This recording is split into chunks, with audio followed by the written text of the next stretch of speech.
Chapter 35:11. These words sounded like encouragement. But the underlying meaning was obviously a threat to Pei Xing. If Yi Qing Luo still didn't give him this city lord face, then he would interfere in this auction. Pei Xing's face turned green and white. His hands, which were hanging by his sides, tightly gripped his robe. His face was filled with anger as he stared angrily at City Lord Lu. That black pupils overflowed with anger, as though it was accusing City Lord Lu's shamelessness. Facing Pei Xing's gaze, City Lord Lu's heart didn't waver at all. His lips still had a refined and elegant smile. In this case, City Lord wants to help the Treasures Exchange Hall to obtain the honor of the best exchange hall in the auction? Yi Qing Luo patted Pei Xing's shoulder as she stood in front of him, meeting City Lord Lu's gaze. Her lips curled into a faint smile. Her long and narrow eyes, in between the faint smile, were sparkling with radiance. It was impossible to tell what she was thinking from her face and expression. City Lord Lu's brows twitched. Best exchange hall's honor? Yi Qing Luo smiled. Don't tell me City Lord Lu and Boss Pei didn't mean that? City Lord Lu's expression changed. He was obviously talking about protecting the Treasures Exchange Hall's reputation. As long as this year's auction didn't end up at the bottom, the Treasures Exchange Hall's reputation could be protected. When did he say that he wanted to help the Treasures Exchange Hall to obtain the honor of the best exchange hall? That honor was the most glorious honor in the entire exchange hall. Competing on the exchange hall which had the most transactions in the auction. The Treasures Exchange Hall hadn't opened for business in the past 5 years. And to obtain the honor of the best exchange hall? What kind of joke was that? Is City Lord so insincere? Or should I say, City Lord isn't sincere in helping the Treasures Exchange Hall? Yi Qing Luo saw that he didn't say a word and asked with a smile. City Lord Lu's brows creased even tighter. He vaguely felt that the young lady's words must have dug some pit and was waiting for him. But he thought about it carefully several times. He didn't think of anything. The deeper meaning in the young lady's words. He hesitated for a moment before answering. Since you and the seniors from the Hell Palace were able to attend the banquet to welcome the mystic fairy of Without Embroiling City, you can be considered a part of Without Embroiling City. As long as Miss says it, I will do my best to do it. He also did not directly say that he would definitely help Treasure Gathering Club win the honor of the best trading house. Instead, he extended an olive branch once again while testing the waters. Yi Qing Luo's lips curled upwards as she gave an exceptionally radiant smile. That pair of curved and enchanting eyes curved into a demonic arc. City Lord Lu's heart skipped a beat. He heard the girl's clear and melodious voice, which seemed to be right in front of him. I thought that the City Lord was wholeheartedly standing on the side of the Empyrean Fairy. I didn't expect that the City Lord would try his best to help me, even though you know that the relationship between me and the Empyrean Fairy is not friendly. Isn't the City Lord afraid of disappointing the Empyrean Fairy? City Lord Lu's gentle smile froze on his face. His pupils constricted as he turned around to look at Xiao Yulu. Xiao Yulu's face was gloomy, and her beautiful eyes were filled with a bone-chilling ruthlessness. His eyes were overflowing with hostility. Like two sharp blades, fiercely pierced into City Lord Lu's body. Even though it was covered with a veil. City Lord Lu could clearly see how distorted Xiao Yulu's contour under the veil was. Damn it. Chapter 35:12. City Lord Lu's forehead was filled with cold sweat. Xiao Yulu had totally treated Yi Qing Luo as her nemesis. Towards everything that was related to Yi Qing Luo. Xiao Yulu couldn't stand it. Especially when it was about to close down, but still dared to stand out and slap her face in front of Without Embroiling City's citizens. Xiao Yulu couldn't wait for the Treasures Exchange to disappear completely from this auction. He actually wanted to regain his face from Yi Qing Luo, going against Xiao Yulu's wishes, and still wanted to help the Treasures Exchange? Wasn't this a slap on Xiao Yulu's face? His back turned cold as his face congealed as he straightened his back and shouted angrily, My motive is to protect Without Embroiling City's peace and harmony is the most important thing in all matters. He paused for a moment and gave a cold snort. Since Miss doesn't like me and I can't satisfy Mrs. Appetite, then I won't force you. City Lord does know his own limits. Yi Qing Luo laughed lightly. People who know their limits usually don't die so quickly. City Lord Lu's expression was extremely ugly as he stared angrily at Yi Qing Luo. As for Xiao Yulu, she suddenly raised her head and used a pair of vicious eyes to look at Yi Qing Luo as her chest heaved up and down violently. These words were what she said when she intentionally humiliated Yi Qing Luo. Yi Qing Luo was now using these words to rebuke City Lord Lu. It was obvious that she was provoking her. Since this matter has come to an end, then, can you give way now? Yi Qing Luo raised her brows as she asked with a smile which didn't look like a smile. City Lord Lu looked towards Qiao Yulu. Qiao Yulu's gaze was sinister as she gave off a furious aura. City Lord Lu naturally didn't dare to open his mouth to ask for her opinion. After a moment of silence, Yi Qing Luo raised her wrist as her slender fingers caressed her chin. Her curved eyes were filled with endless ridicule. Why? I've already given Qiao family's face to let go of your pestering me previously.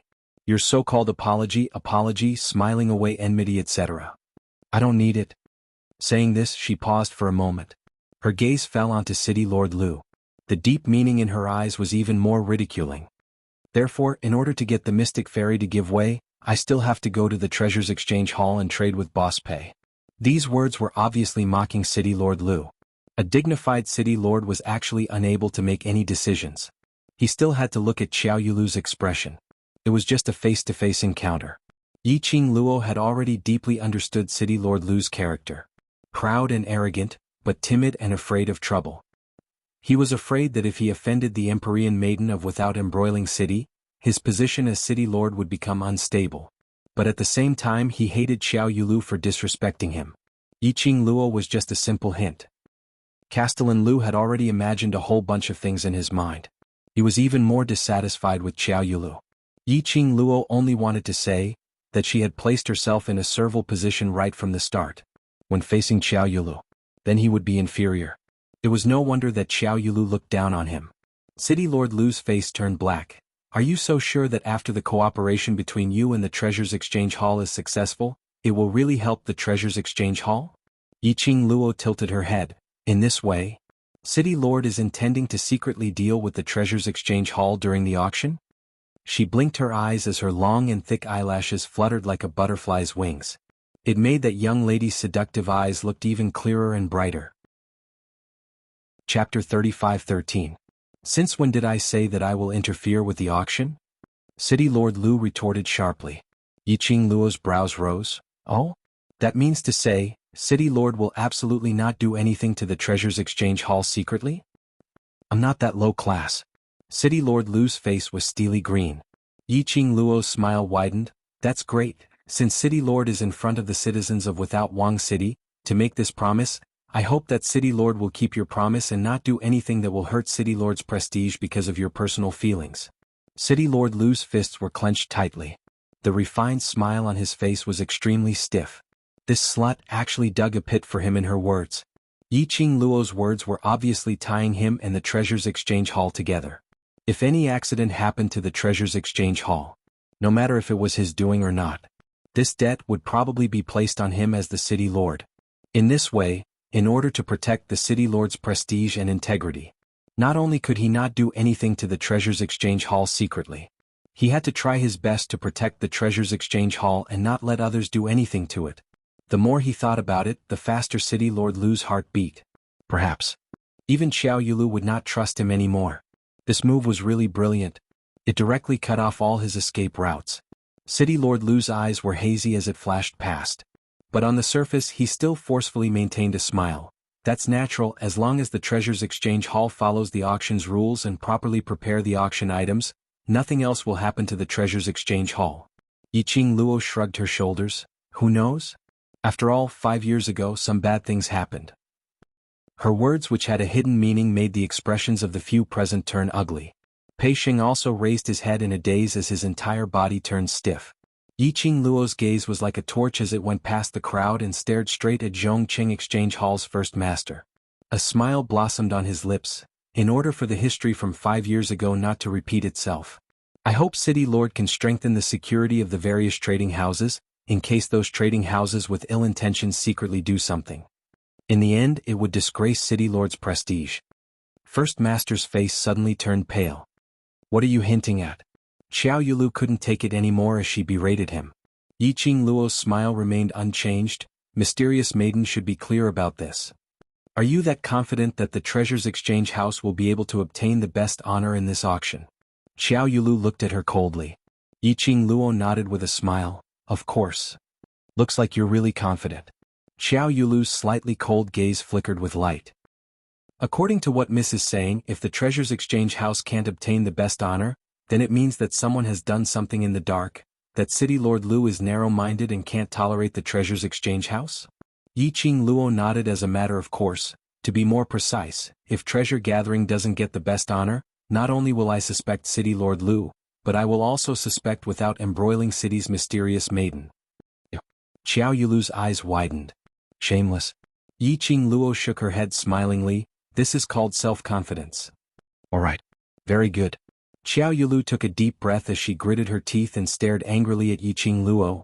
Since you're so confident, then let me see where the capital for your confidence lies. She raised her hand and pointed at Yi Qing Luo. Let's make a bet, do you dare?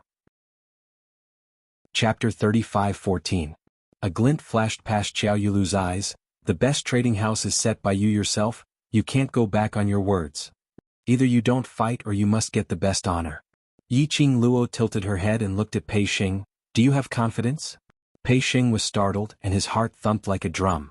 Best trading house? He didn't even dare to think about it. He only wanted to not be at the bottom and only wanted to protect the reputation of the Treasures Exchange Hall. But, when the young lady's smiling eyes looked at him, for some unknown reason, an inexplicable power suddenly surged in his heart. It made his eyes unknowingly become firm. Yes. He heard himself spitting out a sonorous and powerful word. The boiling blood in his chest had not stopped. He could feel the hot blood flowing through his limbs and bones, constantly penetrating through every corner of his body. It made him feel as though he had been reborn. Confidence. Absolute confidence. Or not fight. If he wanted to fight, he must fight to the best. Pei Xing's eyes were shining brightly. Yi Qing Luo smiled, her eyes were filled with encouragement. After that, when Yi Qing Luo's gaze shifted away and landed on Xiao Yulu, Pei Xing could obviously feel that her aura had undergone an earth-shattering change. It was different from the gentleness when facing him, but an extremely sharp aura. It was on par with Xiao Yulu. How do you want to bet? Yi Qing Luo's lips curled as she asked with a faint smile. Xiao Yulu raised her chin as her beautiful eyes were piercingly cold. If the Treasures Exchange Hall is unable to get the best honor, then you lose. Yi Qing Luo nodded. No problem. If you lose, the Treasures Exchange Hall will remove its signboard and everyone in the Treasures Exchange Hall will have to leave Without Embroiling City. Xiao Yulu's voice was ruthless, arrogant and complacent. As for you? Let me deal with you without any complaints, how about that? Yi Qing Luo paused slightly. Xiao Yulu was overbearing. Why? Don't dare? Yi Qing Luo ignored her as she looked at Pei Xing and asked with a smile, Are you willing? Pei Xing looked at the girl in front of him, who could change her aura mode at any time. He pursed his lips and nodded hard. I believe you. Get an accurate answer. Yi Qing Luo smiled as she looked at Xiao Yulu. I agree to your conditions. After she had finished her sentence, the crowd was in an uproar. Xiao Yinyan couldn't stand it any longer. He quickly stepped forward and said, Miss, this is just a competition in the auction. Even if it's a bet, you shouldn't be the one betting. Cheng Min and the others all had complicated expressions on their faces. Let Xiao Yulu do as she pleases? Anyone could imagine what the consequences would be. Xiao Yulu would absolutely make Yi Qing Luo suffer a fate worse than death. The black-robed man from the underworld palace also strode forward. His terrifying face was filled with a sinister aura. Isn't your tone a little too big? You can do whatever you want to the guests of the underworld palace, but have you asked for the underworld palace's opinion? The black-robed man from the Hell sect stepped forward. The atmosphere of the entire scene froze once again. Xiao Yulu looked at the black-robed man with an ugly expression. Biting her lower lip, she said, I've lost the bet. Since she agreed to this bet, she should understand the dangers involved. Her voice paused as she narrowed her beautiful eyes. Or could it be that Senior from the Hell sect feels that she will definitely lose? You dare to question me? The black-robed man who didn't know the ways of the world was interrogated by Xiao Yulu. The murderous intent in his eyes grew thicker. Chapter 35:15. Old Lie. A young lady's clear voice was heard from behind. The black-robed man's action paused as he slowly turned around and looked at the young lady. The black-robed man was none other than the person whom Yi Qing Luo had met in the Hell Palace previously. His name was Old Lie. If she didn't remember wrongly, Old Lie had some prestige in the Hell Palace. She had not expected him to appear in Without Embroiling City. Di Fu. Old Lie had just opened his mouth when he saw Yi Qing Luo's slightly cold gaze. He changed the subject and said, Mississippi Yiqing Luo's lips curled up slightly as she smiled faintly. Since this is the bet that I agreed to, it is reasonable for Mysterious Maiden to raise any request. I have no reason to reject. Miss. Old Lai's expression changed as he glanced at Xiao Yulu. Yiqing Luo smiled at him. I will not lose. Seeing Yiqing Luo's insistence, Old Lai didn't say anything else. He angrily lowered his hand and stared fiercely at Xiao Yulu. But it wasn't like before, filled with murderous intent. This scene made everyone's heart beat like a drum. They had not expected. That little girl, who looked like a beggar, was actually able to easily persuade the madman of the underworld palace, and even made him obedient? Everyone's gaze towards Yiqing Luo was filled with astonishment. Alright, this is what you agreed to personally. Xiao Yulu saw that Yiqing Luo had already relented and didn't care what Old Lai's attitude was as she immediately grabbed hold of Yiqing Luo's words and shouted anxiously. Everyone heard it clearly, you agreed to my request. Yes, I agreed to it personally. Yiqing Luo raised her brows as her narrow eyes shone with a crafty arc. Then, it's my turn to raise my request. Xiao Yulu's complacent expression froze. The smile on her lips slowly faded. The other citizens' hearts were also beating like drums. The bet was mutual. Princess Yulu's request was too ruthless. Then, that Hell Palace's young lady would definitely not be outdone. Say it. After a moment of silence, Xiao Yulu clenched her teeth as she spat out two words. Yiqing Luo's slender fingers stroked her chin. He then looked at Pei Sheng and asked, what request do you think I should make? Pei Sheng's entire body was trembling. She was scared, excited. His voice trembled as he said, I don't know. Miss, whatever you want, I can. Yiqing Luo breathed out a stream of air, deliberately lengthening it. This caused the atmosphere to become increasingly tense. Even Xiao Yulu's expression became more and more solemn. It was clearly impossible for the Treasures Gathering House to obtain the honor of the best trading house in the auction. She would never lose this bet. But unfortunately, under the heavy atmosphere created by Yiqing Luo, the pressure that Xiao Yulu was under was getting greater and greater. Just as his uneasy heart was about to explode, that settled then. Yiqing Luo's voice finally rang. She said, if Treasure Gathering wins the best honor, then I'll consider it my win. If I win, I want you, the Empyrean Fairy, to kneel down and shout 3 times in front of all the citizens of Without Embroiling City that you're trash. Finishing this sentence, Yiqing Luo didn't say another word. The crowd waited for some time with a dazed expression. Xiao Yulu was also stunned. That's it? Chapter 35:16. Xiao Yulu's expression was strange. Are you sure you only have this request? Yiqing Luo nodded calmly. Of course I'm sure, this is merely a bet in the exchange hall. I'm such a beautiful and kind person. Why would I take advantage of the situation to hurt you and make things difficult for you? Her tone was very calm and there weren't any excess emotions. However, Xiao Yulu understood the meaning behind her words. Especially after the citizens heard Yiqing Luo's words, their gazes were all different as they looked at her. Xiao Yulu's entire face turned black. What do you mean? Yiqing Luo blinked and replied innocently, what can I mean? Xiao Yulu clenched her fingers tightly as she gritted her teeth to suppress the anger in her. She would only be at a disadvantage if she were to argue with Yiqing Luo. Damn slut. She actually used this kind of method to embarrass her. Yiqing Luo's words were obviously ridiculing her for taking advantage of the situation to hurt others. Not beautiful enough, not kind enough, and a narrow-minded, extremely vicious woman. Why are you staring at me with such a fierce gaze? Yiqing Luo blinked her big eyes. Could it be? Mysterious Maiden is not satisfied with my request? Or, Mysterious Maiden is afraid of losing? Let's bet don't regret it. Xiao Yulu gritted her teeth. Yiqing Luo's eyes curved into crescents as she smiled. I hope you are willing to admit defeat. I'll return the same words to you. Don't ask for help from the Hell Palace by then and refuse to comply with our bet. Xiao Yulu sneered. Yiqing Luo replied, in front of so many citizens in Without Embroiling City, I believe Mysterious Maiden will not do anything to avoid the bet and do something shameless. Both sides were aggressive, and neither was willing to take a step back. Cough. City Lord Lu looked at Yiqing Luo and then looked at Xiao Yulu as he put on a smiling face. Since both parties have already set the bet, this City Lord shall be the witness. Xiao Yulu heard that and strode over. Me too. City Lord Lu took a look at Xiao Yulu as his expression changed slightly but very quickly he smiled again. Then this City Lord and Brother Qiao shall be the witness together. Yi Qing Luo and Xiao Yulu exchanged glances. I have no objections. At this moment, because of the aggressive bet between the two of them, this caused more and more citizens to gather around. The citizens that had been scared away by the appearance of the people from the underworld palace had all returned. The atmosphere was high. It had already reached this point. There was probably no one who did not know about the bet between the two of them. City Lord Lu seemed to have thought of something. During the auction, will the seniors of the underworld palace also stay behind? Yi Qing Luo didn't reply but looked towards Old Lai. Lao Lai's eyes widened. Of course I want to accompany the emperor, to accompany the young lady. I don't want you to bully the guests of the underworld palace just because you have more people. City Lord Lu raised his eyebrows in delight. Xiao Yulu on the other hand looked a little terrible. City Lord Lu rolled his eyes a few times, thinking about something in his heart.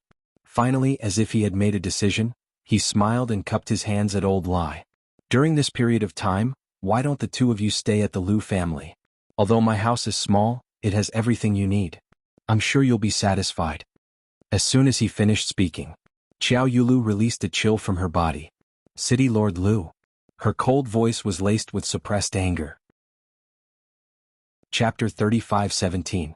In other words, he was saying, once the Treasures Exchange Hall didn't obtain the honor of the best exchange hall, Yi Qing Luo would have no excuse to push the blame onto them. So she couldn't pester endlessly to find an excuse for losing the bet. After hearing City Lord Lu's refined smile and shameless words, Yi Qing Luo wanted to give a thumbs up for City Lord Lu's quick-wittedness. After finding out that Old Lai would stay in without embroiling City, she passionately invited her to stay at the Lu family. Then what if Old Lai didn't intend to stay? City Lord Lu's attitude, would there be a 180-degree change? Wanting to hug Hell Palace's thigh, but unwilling to part with Xiao Yulu's thigh, still trying to please both sides? Was there a need to be so greedy? Did she treat everyone as fools? Hugging someone's thigh was too obvious, alright. It was easy to offend both sides, alright. As expected, Xiao Yulu's expression turned even uglier. But even if she understood City Lord Lu's true meaning, however, he had to admit that what City Lord Lu had said was reasonable. Xiao Yulu's expression was unfriendly. Then it's decided. But I have another request. Everyone looked at her in unison, waiting for her next sentence. Xiao Yulu's eyes flashed. This auction is a competition between various large exchange halls. I will not interfere in the transactions and auctions of Zhongqing Exchange, then. I have the right to request that the seniors from Hell Palace must not help Treasures Exchange Hall.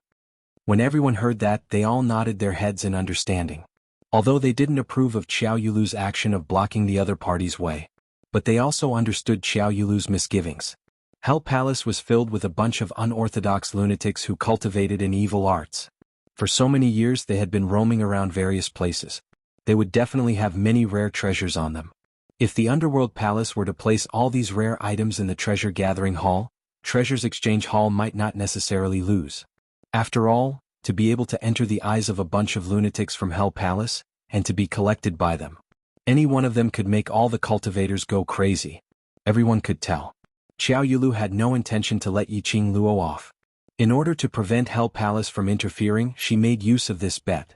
Although, the people of Qingmin all believed that the strong were respected and strength was supreme. But to the Empyrean Fairy of Without Embroiling City, deep in their hearts they still refused. Everyone could see that. The Empyrean Maiden of Without Embroiling City was extremely arrogant and looked down on everyone else. He was especially narrow-minded. He would do anything to deal with those who angered him. The citizens of the small city were trembling in fear. In the future, if he saw the Empyrean Fairy, it would be better to take a detour. What the F***ck are you talking about? Old Lai exploded. Why can't I cooperate with treasure gathering? Why can't I go to the Treasures Exchange Hall to bid for things? Could it be that I'm not from the Earth domain? Old Lai was furious. His aura became more and more terrifying. Xiao Yulu looked at Old Lai and slowly took 2 steps back. I am only striving for fairness. Everyone knows that the Hell Palace doesn't lack treasures or crystals. If the Hell Palace were to make a move, wouldn't we be helping the Treasure Gathering Hall to cheat? Lao Lai's eyes widened. I am. Yi Qing Luo raised her hand and placed it on Old Lai's shoulder, preventing him from being carried on by Xiao Yulu. Chapter 35:18. Miss? Old Lai really didn't understand. That woman was obviously making things difficult. Why did Imperial Madam still agree to everything? She was the Overlord's wife. Why did she have to suffer such grievances? Yi Qing Luo waved her hand, indicating for him to calm down. Then she looked at Xiao Yulu. Hell Palace will absolutely not intervene, and I hope Mysterious Fairy can do it. Qiao family will also not intervene in the competition between the trading houses. Xiao Yulu raised her chin and said proudly, I will wait and see. Then she flicked her sleeves. Let's go. After Xiao Yulu turned around and left, the citizens on both sides of the street secretly heaved a sigh of relief, not knowing why. When facing Xiao Yulu, it was even more hair-raising than facing the people from Hell Palace. This auction will definitely be the most lively one in Without Embroiling City in many years. City Lord Lu said cheerfully to ease the atmosphere. How can it not be lively? Qiao Yinyan looked at City Lord Lu with a slightly sunken face. City Lord Lu is really scheming. To think that a junior would say that he was a schemer in front of all the citizens. City Lord Lu's face immediately turned ugly. Qiao Yinyan's thin lips twitched as he sneered. Treasure Exchange House, which has been at the bottom for 4 consecutive years, competing with Sincerity Exchange House, which has been the best trading house for 4 consecutive years, just this point alone will create a huge momentum for Without Embroiling City. City Lord Lu should have already calculated in your heart. City Lord Lu was stunned. Qiao Yinyan continued to sneer. The 2 sides competing, one is Without Embroiling City's Mysterious Fairy, the other is a guest from Hell Palace, and with the senior from Hell Palace here. This gimmick will attract many citizens to come to Without Embroiling City to participate in the auction. City Lord Lu should have a rough estimate in your heart, right? City Lord Lu hurriedly looked at Old Lai. Seeing that there was no change in Old Lai and Yi Qing Luo's expressions, he tried his best to calm his tone. Young Master Qiao, the matter of the competition, whether it is a gimmick or not, was decided by Princess Yu Lu and this lady personally. I have never interfered. Moreover, Without Embroiling City can attract the citizens of the other 2 cities. This is beneficial to Without Embroiling City, and beneficial to Qiao family. City Lord Lu paused, then raised his voice and deliberately added a hint of suspicion to his tone. Young Master Qiao, could it be that you don't want the citizens of other cities to come to Without Embroiling City? It's not that I don't want to, but I don't like the way you use others to build support for Without Embroiling City, Qiao Yinyan replied without giving him any face. City Lord Lu's face was extremely dark. Qiao family head didn't want to fall out with the Lu family just yet, so he stepped forward and pulled Qiao Yinyan back. Then he looked at City Lord Lu and said, Brother Lu, the auction will be held in 5 days. During this time, Without Embroiling City will definitely be bustling. When that time comes, we'll have to rely on you, Brother Lu. As the Lord of a city, please take good care of us. Upon hearing this, City Lord Lu's expression became slightly better. But, Brother Lu, there's something I need to discuss with you. Patriarch Qiao pushed his son, pushing him towards Yi Qing Luo's direction. Qiao Yinyan staggered a little, but he managed to steady himself when he was still 2 steps away from Yi Qing Luo. City Lord Lu seemed to have realized something and his expression changed. Chapter 35:19. No way. City Lord Lu vehemently objected. In order to prove my fairness, Miss in the Hell Palace's senior staying in the Lu residence is the best choice. Brother Lu, don't misunderstand, I'm doing this because... Before Patriarch Qiao could finish his words, he was firmly interrupted by City Lord Lu. No matter what the reason is, I've already decided on this matter. Being rejected in such a serious manner, Patriarch Qiao's expression didn't look too good. He looked at his son who was standing in a daze in front of Yi Qing Luo, with a feeling of resentment towards him for failing to meet his expectations. Following that, he walked over in big strides. He patted his palm on Qiao Yinyan's shoulder, using his eyes to signal. Following that, he stared at Yi Qing Luo. Young lass, you decide for yourself. Qiao Yinyan frowned. Father? Shut up, don't talk. Patriarch Qiao stared at him angrily and looked at Yi Qing Luo. Young lady, look, you and my boy's age match and you can chat well. Staying in the Qiao family, giving both of you a chance to understand each other, isn't that good? Yi Qing Luo? Why did he feel that Patriarch Qiao was matchmaking his son? Father? Qiao Yinyan helplessly called out Patriarch Qiao, as he looked at Yi Qing Luo guiltily. Yi Qing Luo? Indeed, his feeling wasn't wrong, even Qiao Yinyan himself felt the same. No wonder Patriarch Qiao rushed over. Not standing on Xiao Yulu's side, treating her in various ways, but trying every possible way to bring her back to the Qiao family. He had actually treated her as his future daughter-in-law. Looking at Patriarch Qiao pretending to be serious, but in actual fact his eyes were sparkling. Yiqing Luo secretly broke out in cold sweat. Qiao Yinyan was so outstanding and his looks were stunning and peerless. Didn't the citizens say that he was the marriage partner of numerous ladies? Why did he only see her for the first time? Patriarch Qiao couldn't wait to bring her back home. Couldn't wait to push his own son into her arms? One must know that her current image was totally a beggar. Was this her biological father? Yiqing Luo coughed lightly. I intend to stay over at the treasure gathering. When she said that, the faces of Patriarch Qiao and City Lord Lu changed. Miss, the treasure gathering. The treasure gathering has not had any guests for many years. I'm afraid it's extremely shabby. It's better to bring it to the Lu residence. City Lord Lu was anxious. Yiqing Luo waved her hand. To tell the truth towards you and Mysterious Fairy, I don't trust them at all. It's better to stay at the treasure gathering exchange and keep an eye on them at all times before I can be at ease. City Lord Lu's face was ashen. Patriarch Qiao took a look at City Lord Lu and didn't continue to persuade Yiqing Luo. To be honest, he knew City Lord Lu too well. He also didn't believe that City Lord Lu wouldn't secretly do something. There were seniors from the Underworld Palace, following Yiqing Luo to guard the place. City Lord Lu was still somewhat fearful. Thank you for your kind intentions. Yiqing Luo cupped her hands in greeting and turned around.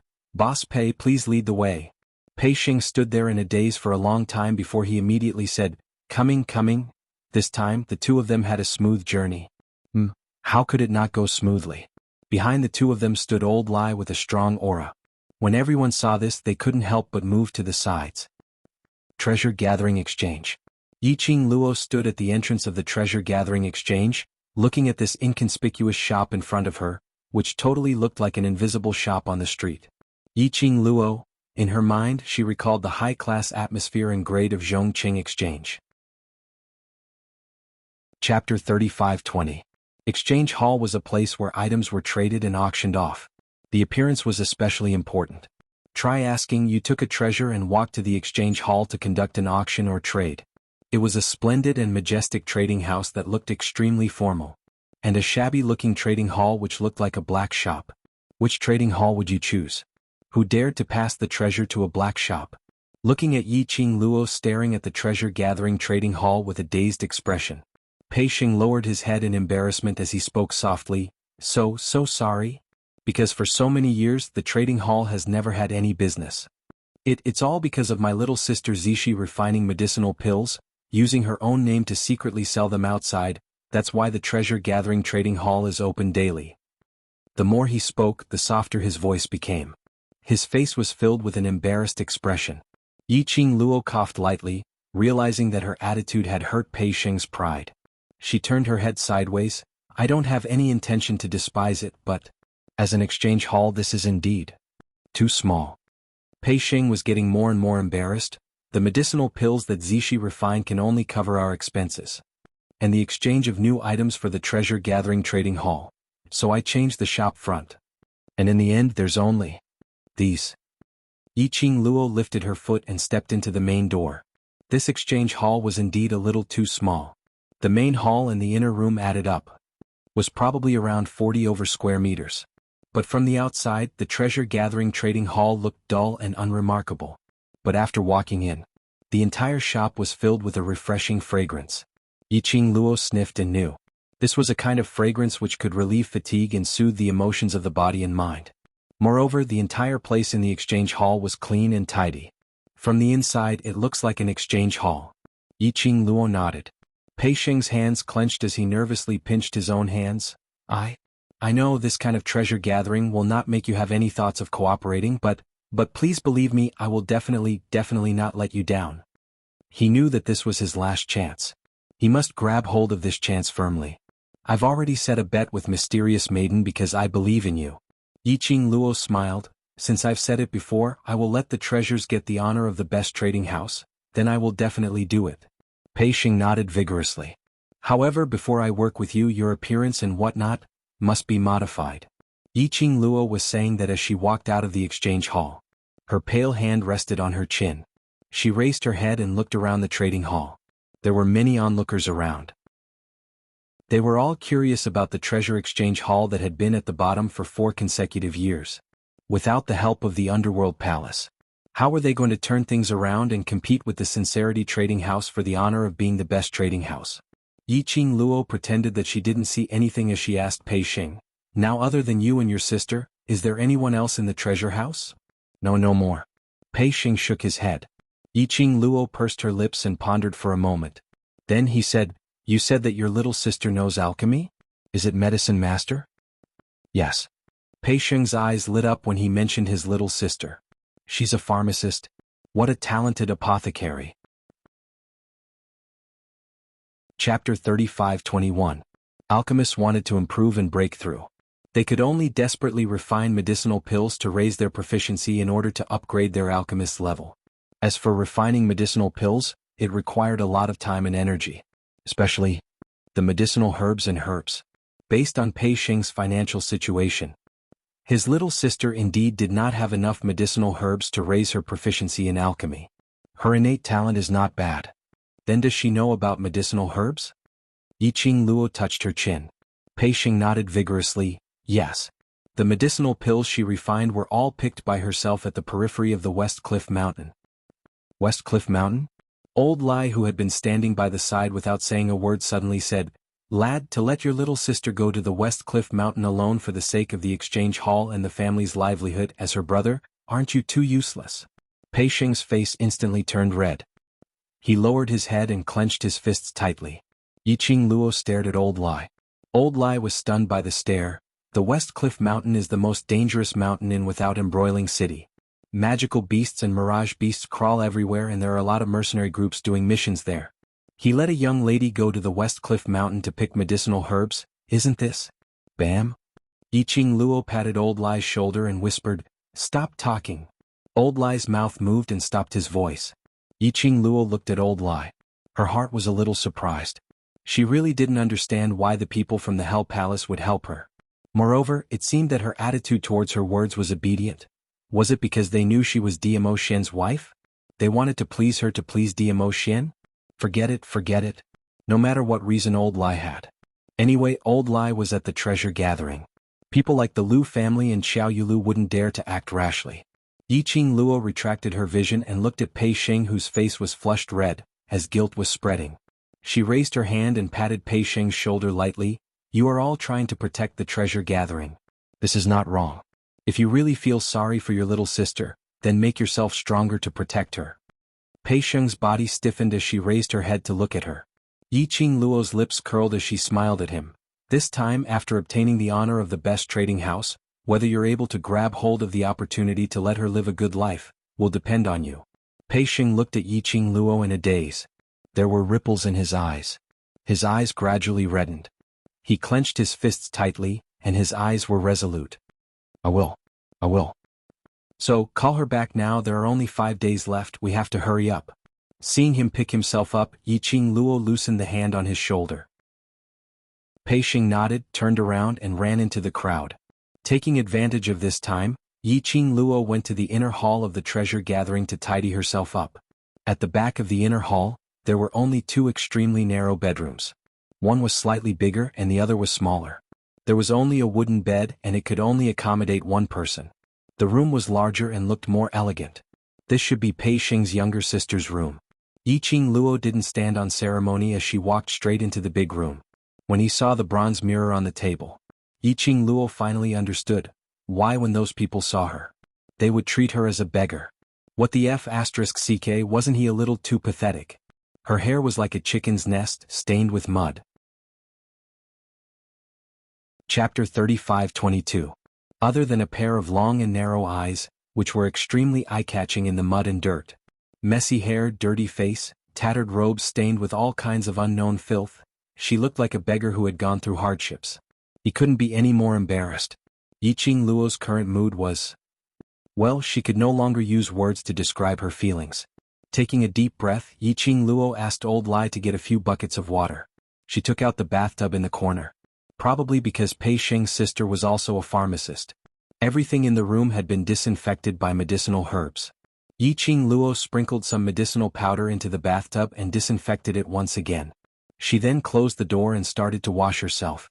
Yiqing Luo was still puzzled what on earth was going on. What had happened in the upper realms passage?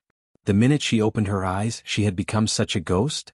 After washing for about 1 incense's time, Yiqing Luo had already changed the water twice. The water in the bathtub finally became clearer.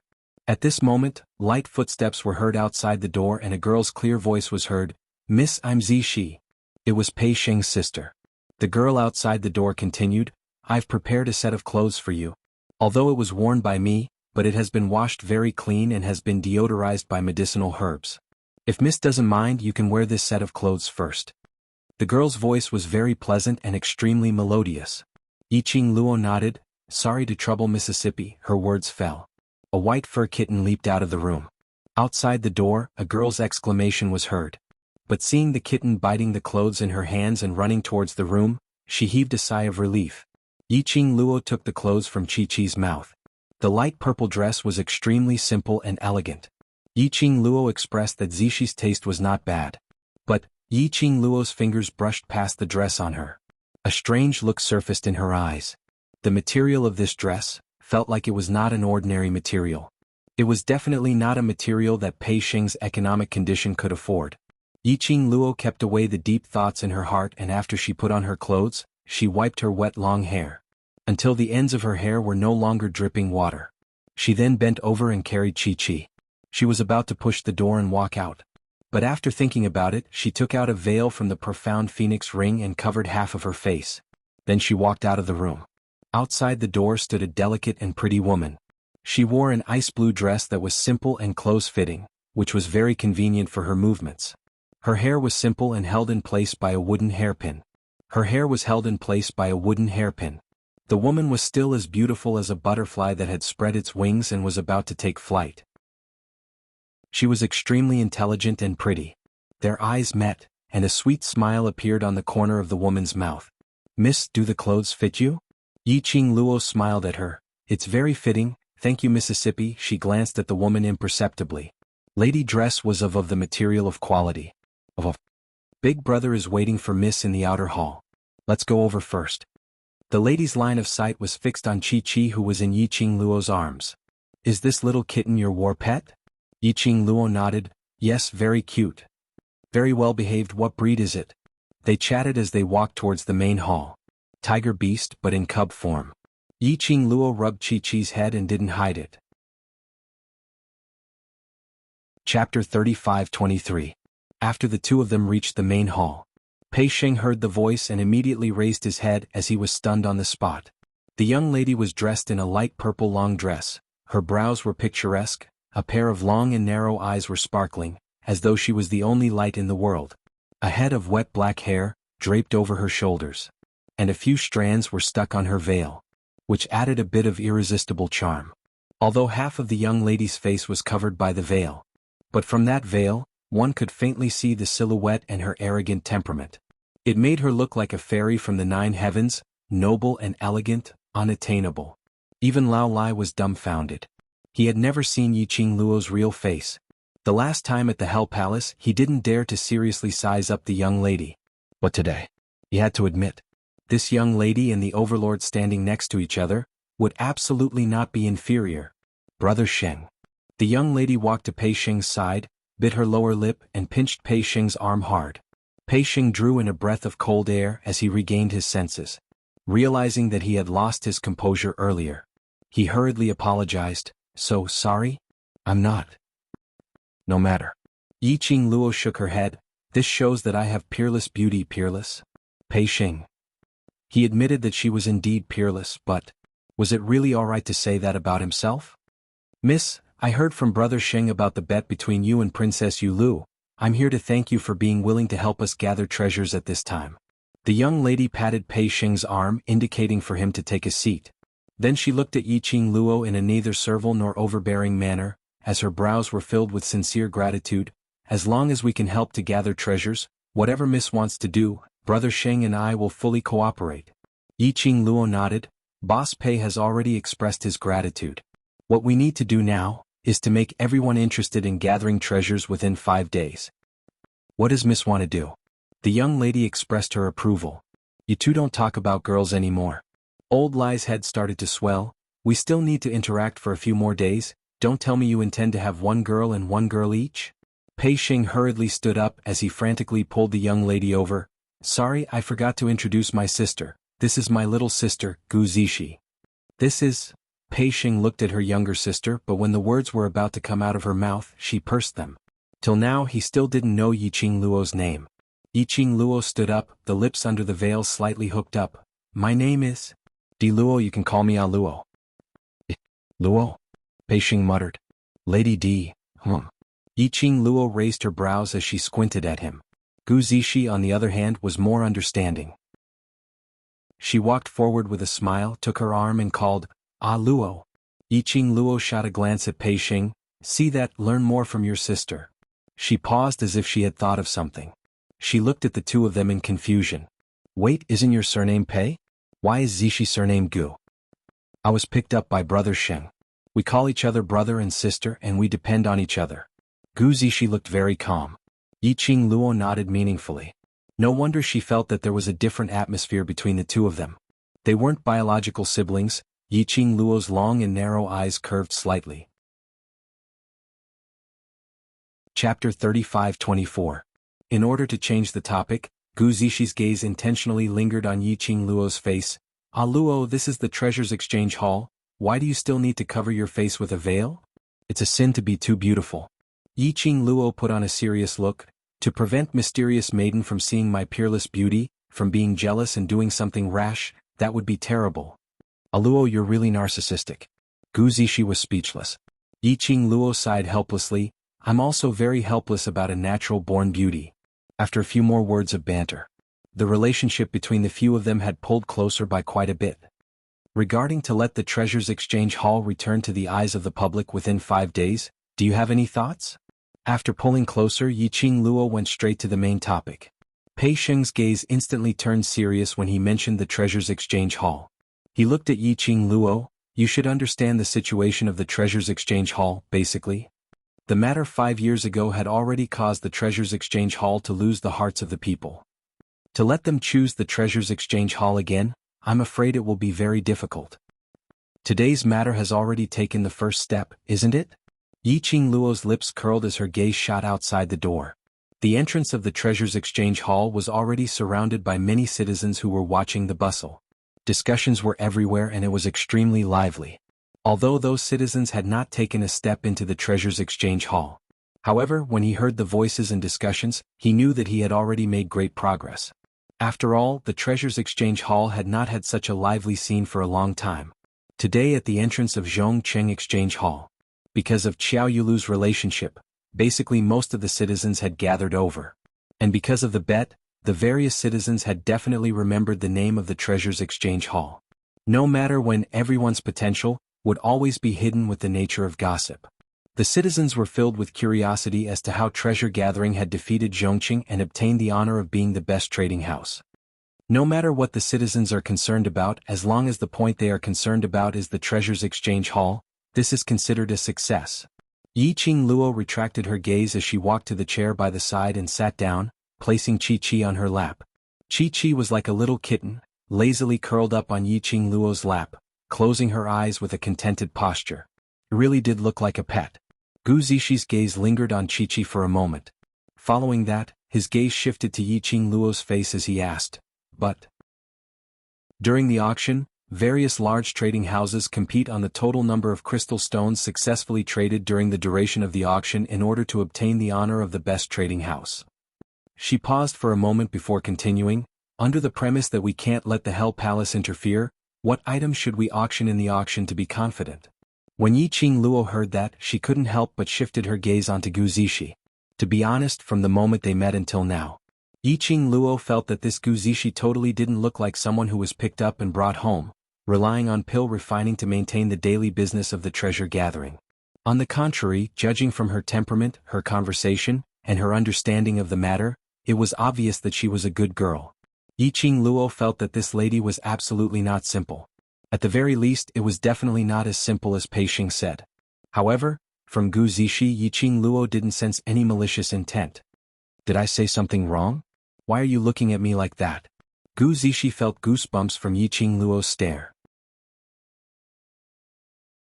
Chapter 35-25. Gu Zishi. Was there a need to use such a complicated expression to guess her master level? Master level. Under Yi Qing Luo's gaze, Gu Zishi revealed her own level. You still can't break through to Grandmaster level? Yi Qing Luo's fair fingers pressed against her chin. Gu Zishi shook her head. I'm not used to it yet, I need an opportunity.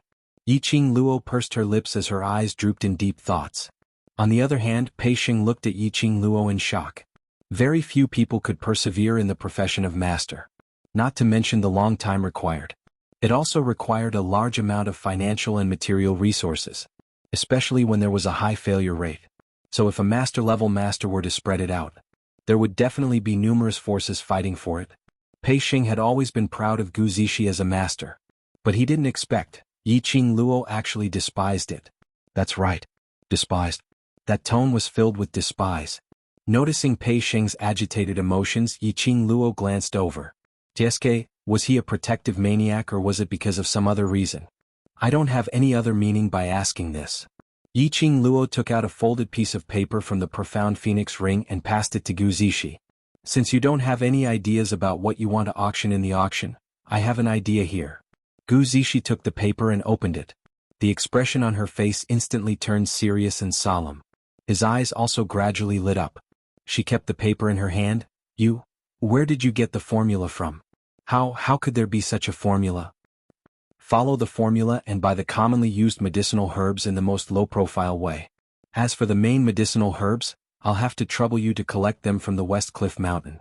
Yi Qing Luo didn't answer the source of the formula. It's best to bring back a batch of medicinal herbs and try to refine a small bottle tomorrow to advertise. Tomorrow? Gu Zishi opened the prescription in her hand and looked at it again.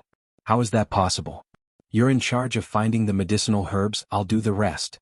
Yi Qing Luo smiled. If tomorrow's advertising is successful, we'll definitely get the best trading house's honor. Gu Zishi was stunned as her pupils enlarged. You're also a master? Yi Qing Luo nodded with a smile. Gu Zishi took a deep breath and gripped the prescription in her hand tightly. She didn't ask about Yi Qing Luo's alchemist grade. She could tell that Yi Qing Luo's level was absolutely above hers. Alright, I understand. I will definitely bring back enough medicinal ingredients to make a bottle of it before 11 p.m. today. Gu Zishi put away the recipe. It's very dangerous over at West Cliff Mountain. Let Old Lai go over to protect you. Yi Qing Luo looked at Old Lai who was dozing off by the side. Anyway, he has nothing better to do. Gu Zishi's expression changed slightly. No, there's no need. I'm very familiar with Xia Mountain. Nothing will happen. If you don't let Old Lai follow you, Sheng will worry about you. Yi Qing Luo took a look at Pei Xing. Don't worry, Old Lai won't keep following you around. I have other matters to attend to and would like to trouble him to make a trip to the West Cliff Mountain. Gu Zishi hesitated for a moment. Okay, I understand. The two of them had already decided on the future of the Gathering Treasures Exchange. Pei Xing was a little dazed. Zishi, what exactly is the formula that Luo gave you? Gu Zishi's lively eyes curved, her little body half sprawled on the coffee table, both hands supporting her chin as she looked at Pei Xing playfully. Chapter 35-26. Pei Xing couldn't get an answer, so Gu Zishi and Old Lai had already left the treasure gathering. Pei Xing could only shift his gaze towards Yi Qing Luo. Before he could even open his mouth to ask. Yi Qing Luo clapped her hands and carried Chi-Chi as she stood up. All right, let's start. Start what? Pei Xing looked at Yi Qing Luo in a daze. Yi Qing Luo walked straight out of the entrance of the treasure gathering. Of course. To transform the treasure gathering. When the young lady walked to the entrance, she even turned her head and looked at him with a smile. As she retreated, she smiled and said, "You're right." Her eyes were filled with a crafty smile. Her veil fluttered like a fairy descending to earth. Even though Pei Xing had already been stunned by Yi Qing Luo, at this moment he was dazzled by the young lady's smile. Of course, it couldn't be said that he had any evil thoughts towards Yi Qing Luo. But humans were visual animals. All of their reactions were the most instinctive reactions to the visual feast in front of them. When a man dressed in a black robe with an elegant demeanor arrived at the entrance of the treasure gathering exchange hall, what he saw was this scene. The young lady was dressed in a simple and elegant light purple long dress, which accentuated the young lady's petite figure. The purple dress followed the young lady's footsteps. Like a blooming purple rose, it dyed the entire pupil. Yi Qing Luo acutely sensed someone approaching from behind. Her retreating footsteps immediately halted. She could almost smell the scent of the person behind her. After Yiqing Luo halted her footsteps, she speedily turned around and retreated 2 steps. The moment she turned around, the white veil fluttered with the wind, faintly revealing half of her smooth lower jaw. The contour was soft and beautiful, her lips pink and tender. The man stood there in a daze, his eyes fixated on Yiqing Luo, not moving for a long time. After Yiqing Luo retreated a few steps, she saw the man's face clearly. Her pink lips pursed. Eldest young master Qiao. This man, wasn't he Qiao Yinyan? Pei Sheng also saw Qiao Yinyan and hurriedly ran out from the treasure-gathering exchange hall. Eldest young master Qiao Yu, why are you here? Hearing Pei Sheng's male voice, Qiao Yinyan's eyes, which were staring at Yiqing Luo without blinking, finally had some fluctuations. His eyelashes trembled. Miss, is eldest young master Qiao here on behalf of Mysterious Fairy to test if treasure gathering has the ability to gain glory in the auction? Yiqing Luo asked with a smile. Qiao Yinyan's handsome face immediately tensed up. No. I'm definitely not helping Princess Yulu search for the treasure. He lowered his head in embarrassment. I want to help. Looking at Qiao Yinyan's anxious expression, Yiqing Luo couldn't help but laugh out loud. I'm just joking. In front of Qiao Yulu, Qiao Yinyan had never spoken up for her. Of course, it was impossible for him to help Qiao Yulu and come over to investigate the situation of the treasure gathering. Furthermore, everyone in Without Embroiling City knew what the treasures gathering hall looked like. There was no need to probe the situation at all. However, from what she could see, Qiao Yulu would definitely send someone to investigate her identity. Looked like she needed Old Lie's help to get her an identity in the Hell Palace. Although I've made a verbal promise with Mysterious Fairy that I will absolutely not allow anyone from the Hell Palace to help, but I don't swindle any treasures from eldest young Master Qiao and put it up for auction, just to let eldest young Master Qiao use some physical strength, so it shouldn't be against the rules, right? Yiqing Luo looked at Qiao Yinyan smilingly. In her long and narrow eyes, there was an obvious teasing smile. Chapter 35-27. However, Qiao Yinyan still agreed without hesitation. Yiqing Luo brought the two of them and started to discuss the exterior design of the treasure house. If they wanted to renovate it, there was not enough time. So they could only choose to fiddle with the small details, making some changes, to make the treasure exchange hall not look so shabby, not like an unlicensed black shop. The entire afternoon until evening, Yiqing Luo and the other two were busy. More and more citizens came over to watch. But they didn't disturb the three of them. Yiqing Luo didn't bother about them. To tell the truth, it wasn't a bad thing to have the citizens watching. This was a bunch of free publicity staff. And Gu Zishi and Old Lai had not returned yet. They were busy all the way till 9 o'clock, which was around 9 o'clock at night, when Yiqing Luo called for the two of them to stop and rest. Pei Sheng and Xiao Yinyan were sweating profusely as they slumped on the chair, panting heavily. For the entire day they were indeed doing physical labor.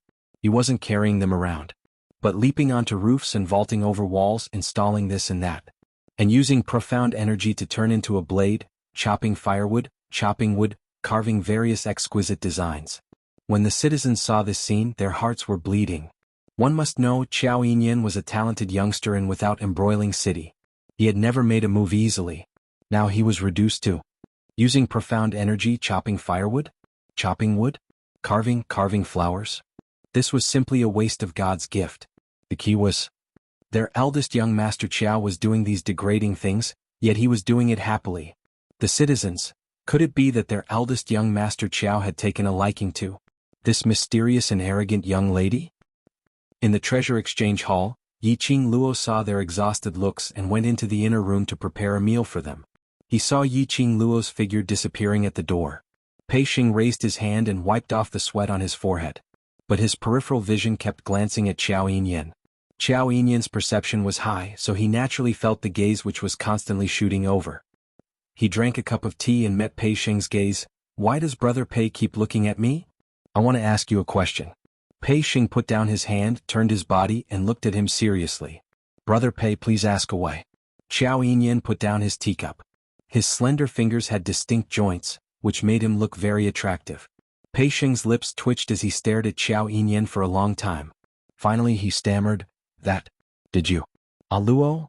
Brother Pei likes Aluo? Qiao Yinyan's eyes were filled with a smile. He leaned forward slightly and looked into Pei Xing's eyes. He leaned forward. Some of Qiao Yinyan's silver hair fell to the ground. His handsome face was even more incomparably handsome. Pei Xing's cheeks immediately turned red. It was unknown whether it was because of Qiao Yinyan's words or because of Qiao Yinyan's handsome appearance. I don't have that kind of feeling for Luo. He shook his head and explained with a red face, Luo is my benefactor. I'm very grateful to Luo. Qiao Yinyan narrowed his eyes and leaned back in his chair. He didn't answer Pei Xing's question. Although Pei Xing was shy, she did not forget her purpose. She looked at him and asked again, what about you?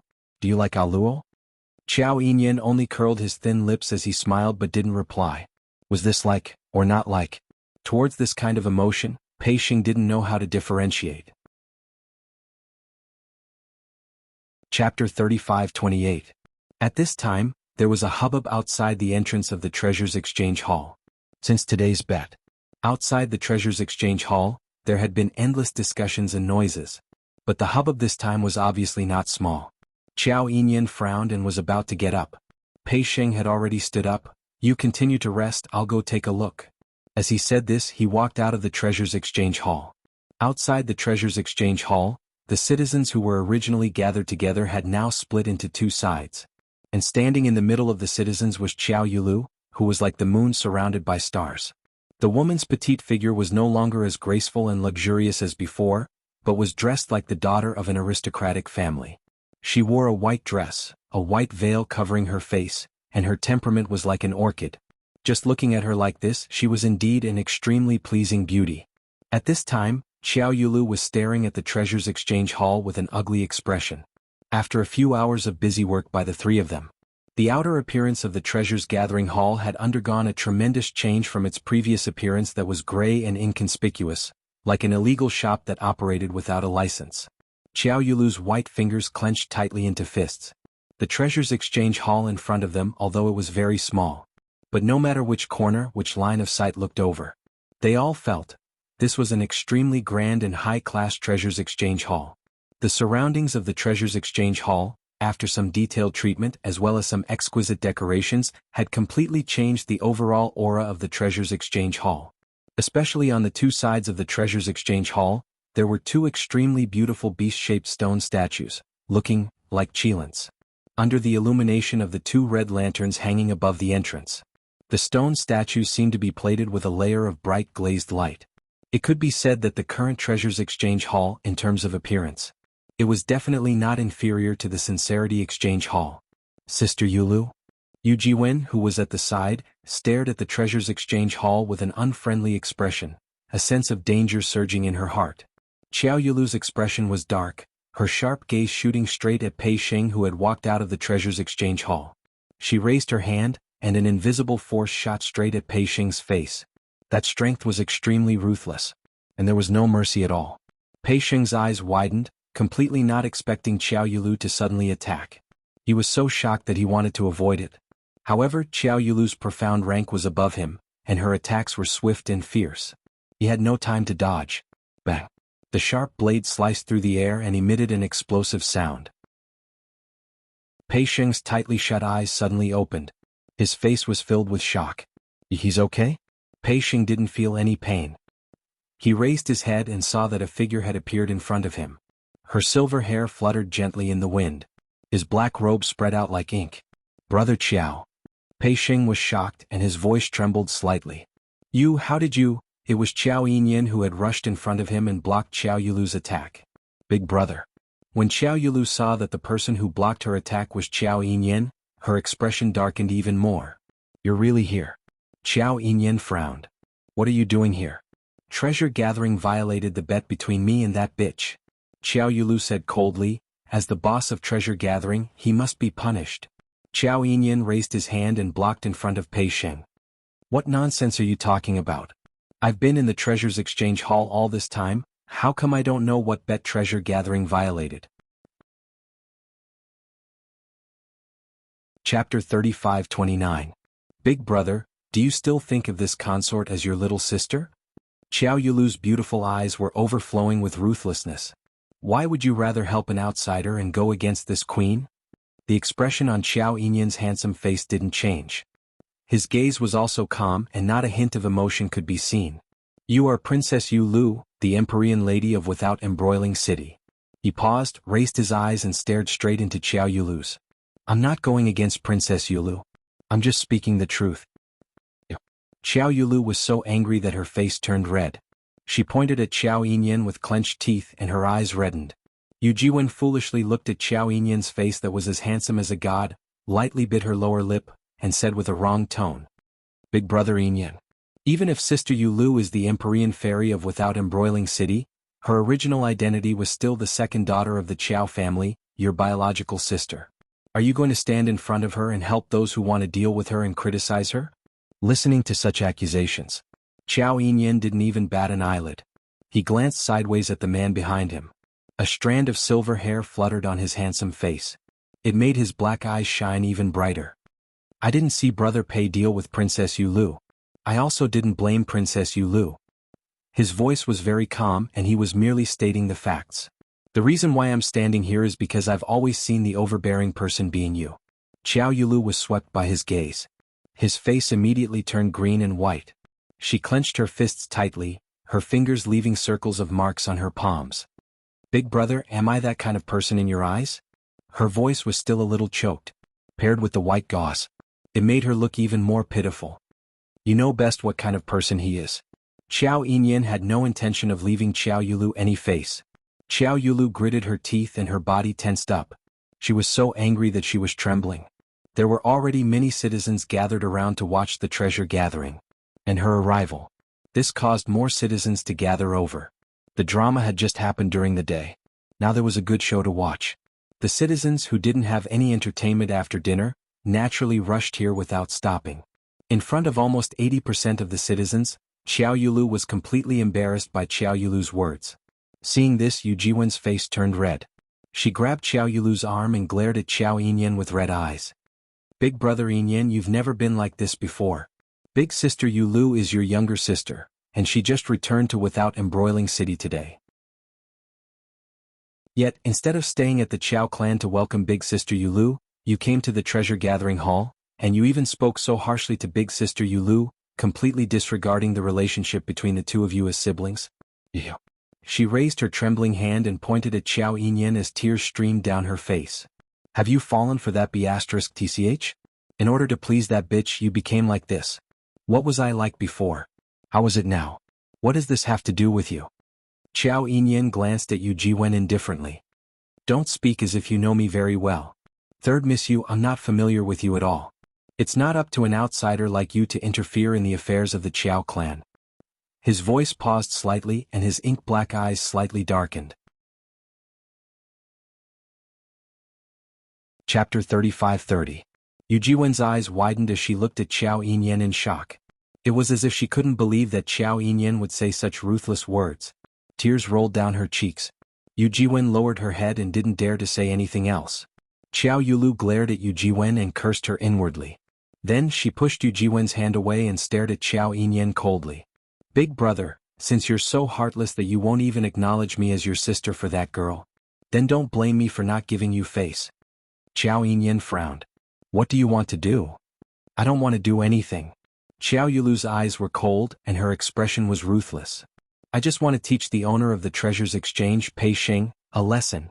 She pointed a slender finger at Pei Sheng and said word by word, Pei Sheng, I'll give you two choices.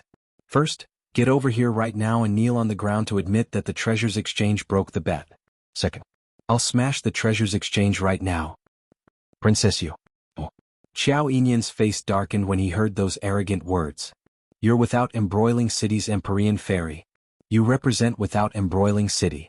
Aren't you afraid of losing the face of Without Embroiling City by being so arrogant and willful?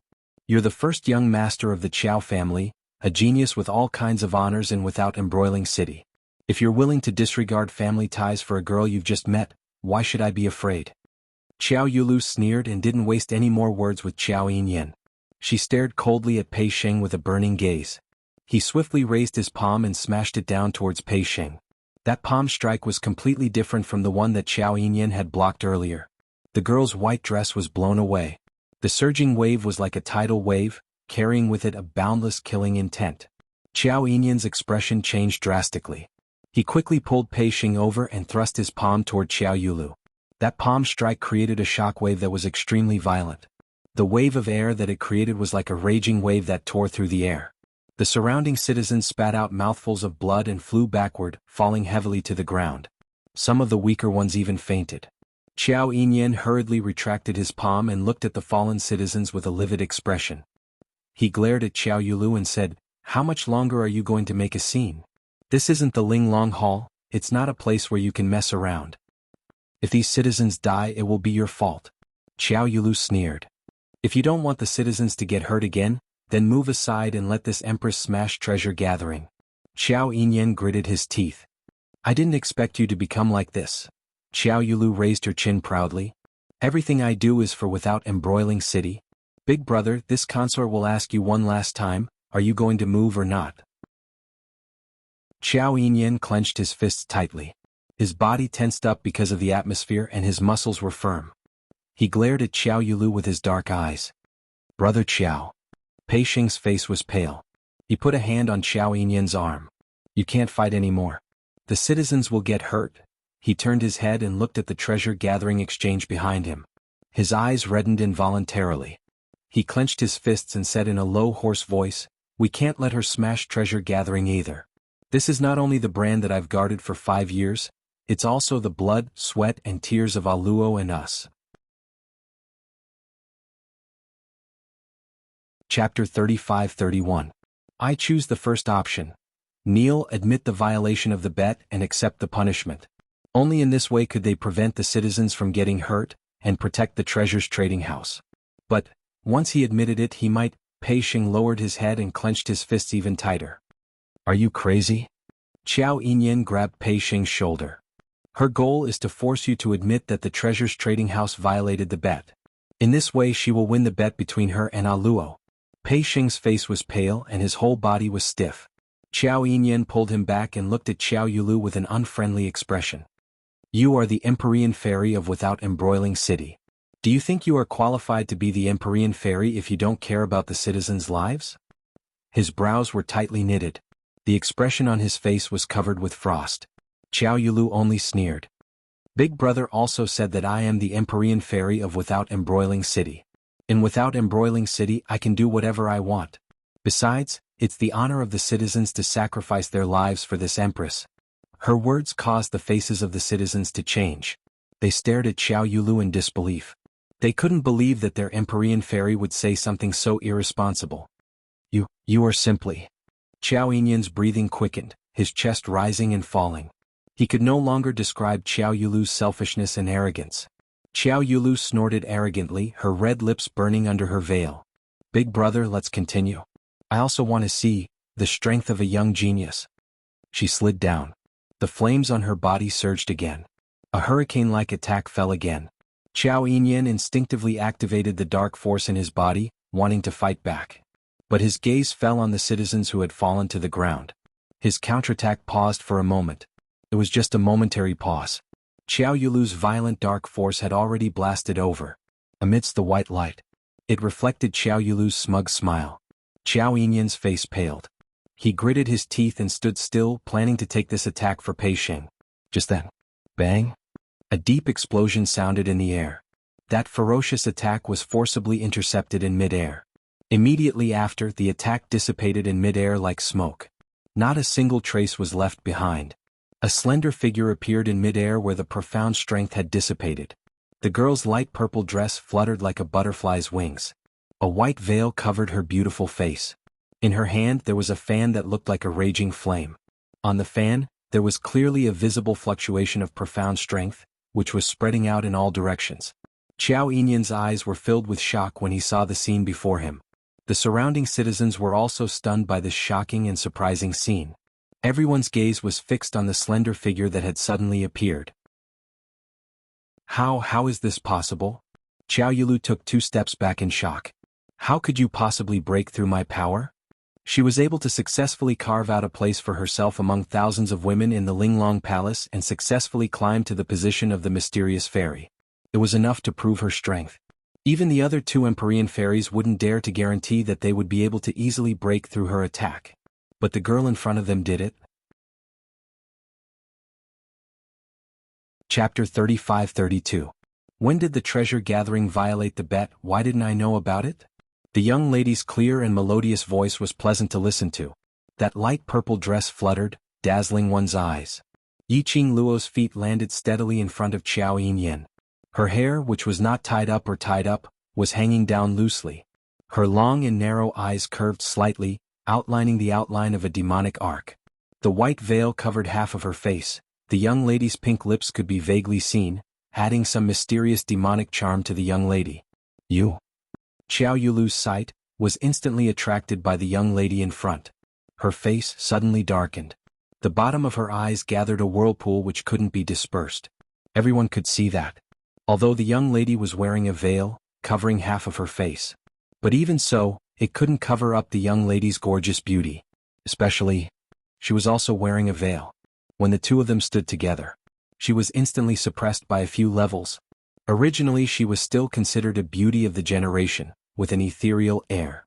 After comparing with the young lady in front of her, she had completely become a foil. This knowledge made Qiao Yulu's 5 fingers suddenly clenched into a fist. Princess. Kai Dai, who was next to her when she saw that person, her expression changed slightly. It's her? At that time on the way back to the Qiao family, the little beggar. At that time, I felt that this young lady's eyes looked like a fox, so I let the old maid who followed the princess from Linglong Palace bring her to the alley, to secretly settle it, but this young lady, not only did she not die, but also extremely arrogantly jumped around, sowing enmity with Princess Yulu. In the afternoon, after Kai Dai heard about the bet, she specially went to the alley where the old maid left, to confirm whether that young lady was the little beggar she saw earlier. When she reached the alley, what she found were the 2 old maids' corpses. According to the situation at the scene, that was 2 old maids killing each other, causing both of them to die. But Kai Dai thought it must be that young lady who did it. Useless thing. Qiao Yulu regained her senses and gave Kai Dai a slap on the face. Kai Dai was sent flying, but she still struggled to climb up, kneeling on the ground. It's this servant's fault, it's this servant's fault. Princess, please calm your anger, don't harm your body. Qiao Yulu vented all the resentment in her stomach on this slap.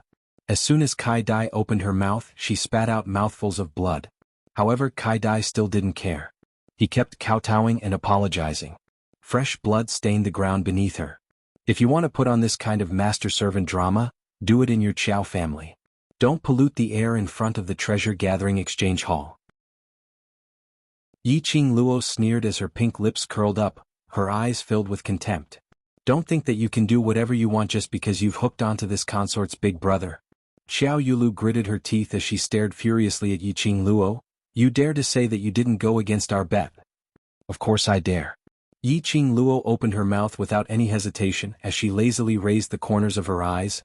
Mysterious maiden didn't allow any explanation and rushed to the treasure gathering, beating and scolding, and even wanted to make a move on the treasure gathering's boss, forcefully demolishing the treasure gathering. She raised her wrist. Her fair slender fingers gently pressed against her lower jaw. The auction has yet to officially start. Mysterious maiden couldn't wait to find trouble. Could it be that she felt that she would definitely lose and wanted to find a way out for herself? As she said that, she clicked her tongue. Chapter 35-33. TSK. Even if Mysterious Maiden loses this bet, at most you just have to kneel down and shout that you're a waste.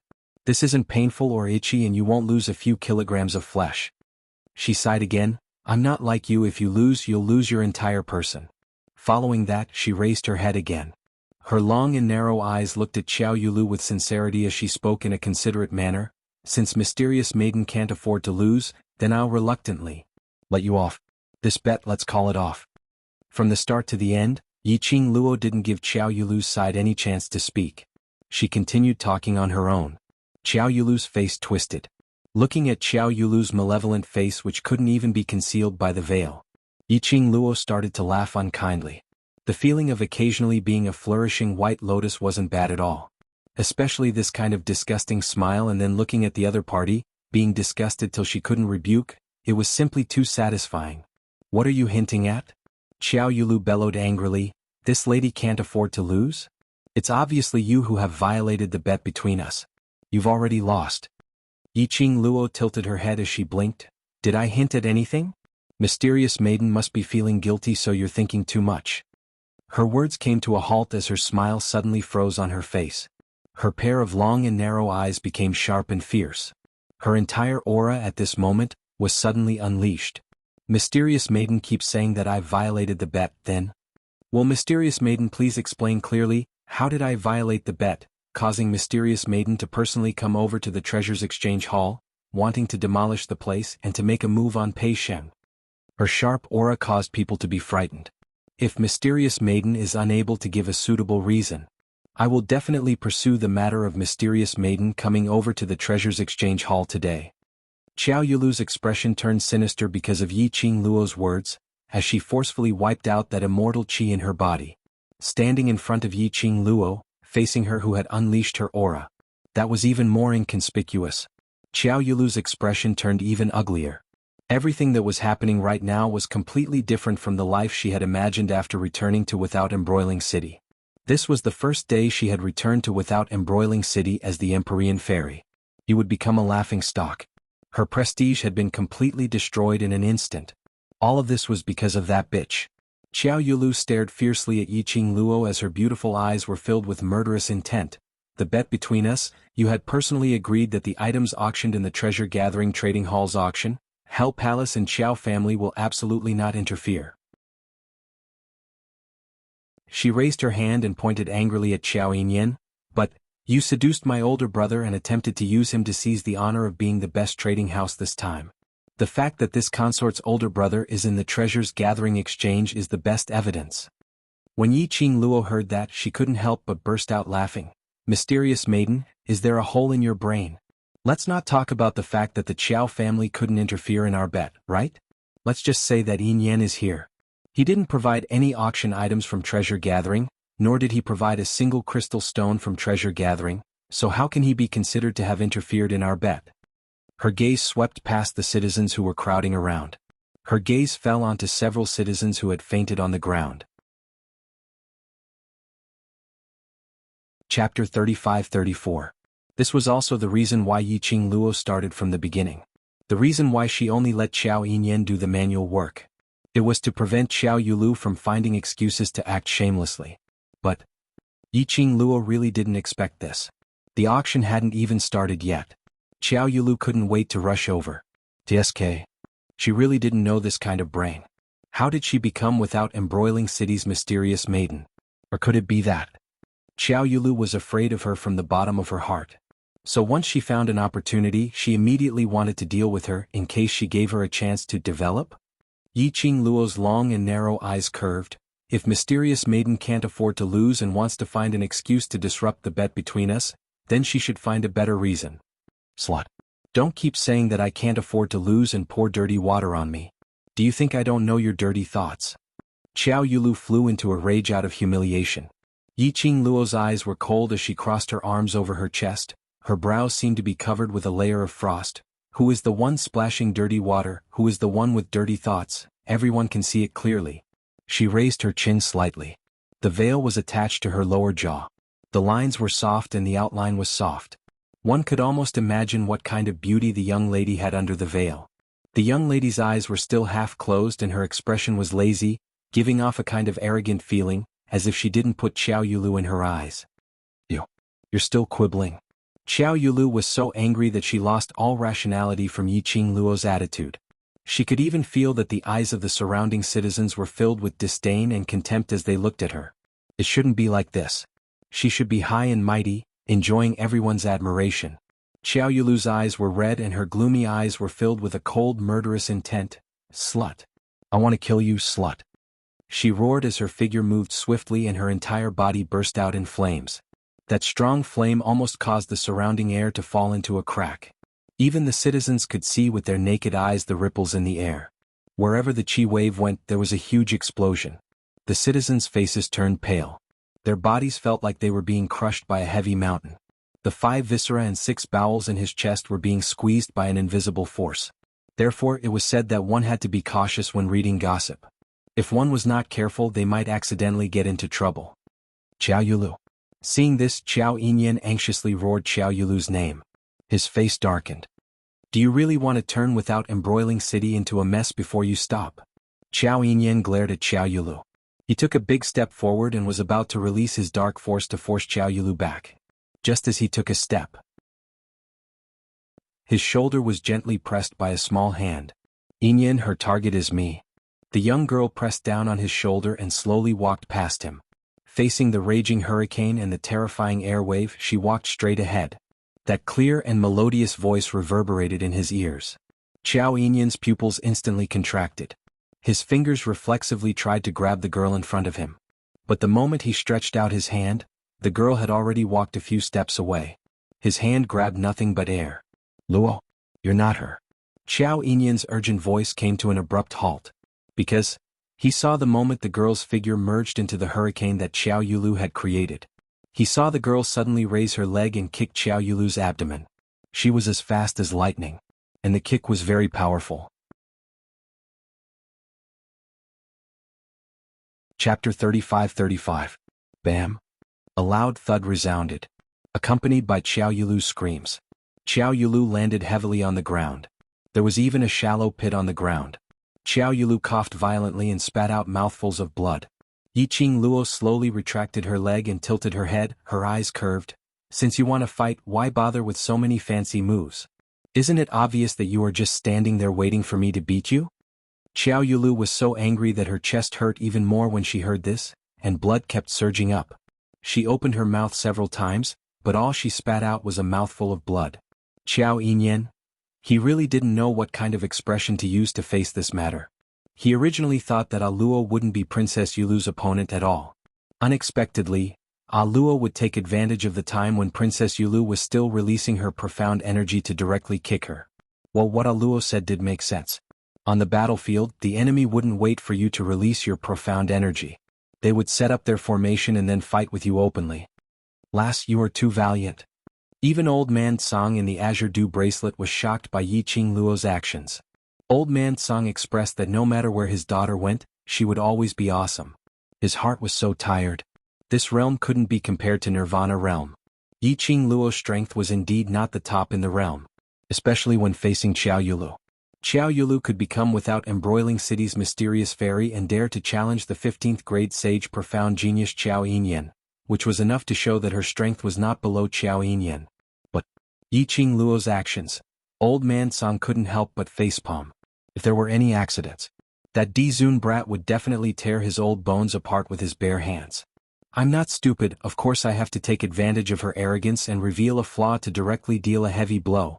If I don't break her chi when she really starts to fight, I will be dead meat. Yiqing Luo curled her lips. She naturally knew the gap between her and Xiao Yulu's strength. It was also because of Xiao Yulu's confidence. She had to show how powerful her strength was, creating all kinds of hurricanes, pressure, profound waves, etc. to set off. Only then would she have the chance to destroy Xiao Yulu's pretentious act with a kick. It wasn't that she was tough, but rather that she was sinister. He could only blame Xiao Yulu for being silly. Bitch. How dare you attack Princess Yulu? Do you know what Princess Yulu represents? You. The city lord will definitely not let you off. Yu Jiwen rushed to Xiao Yulu's side and supported her. Yiqing Luo curled her lips lazily. Remember this well, my name is Di Luo, and I'm now a partner of the conglomerate exchange.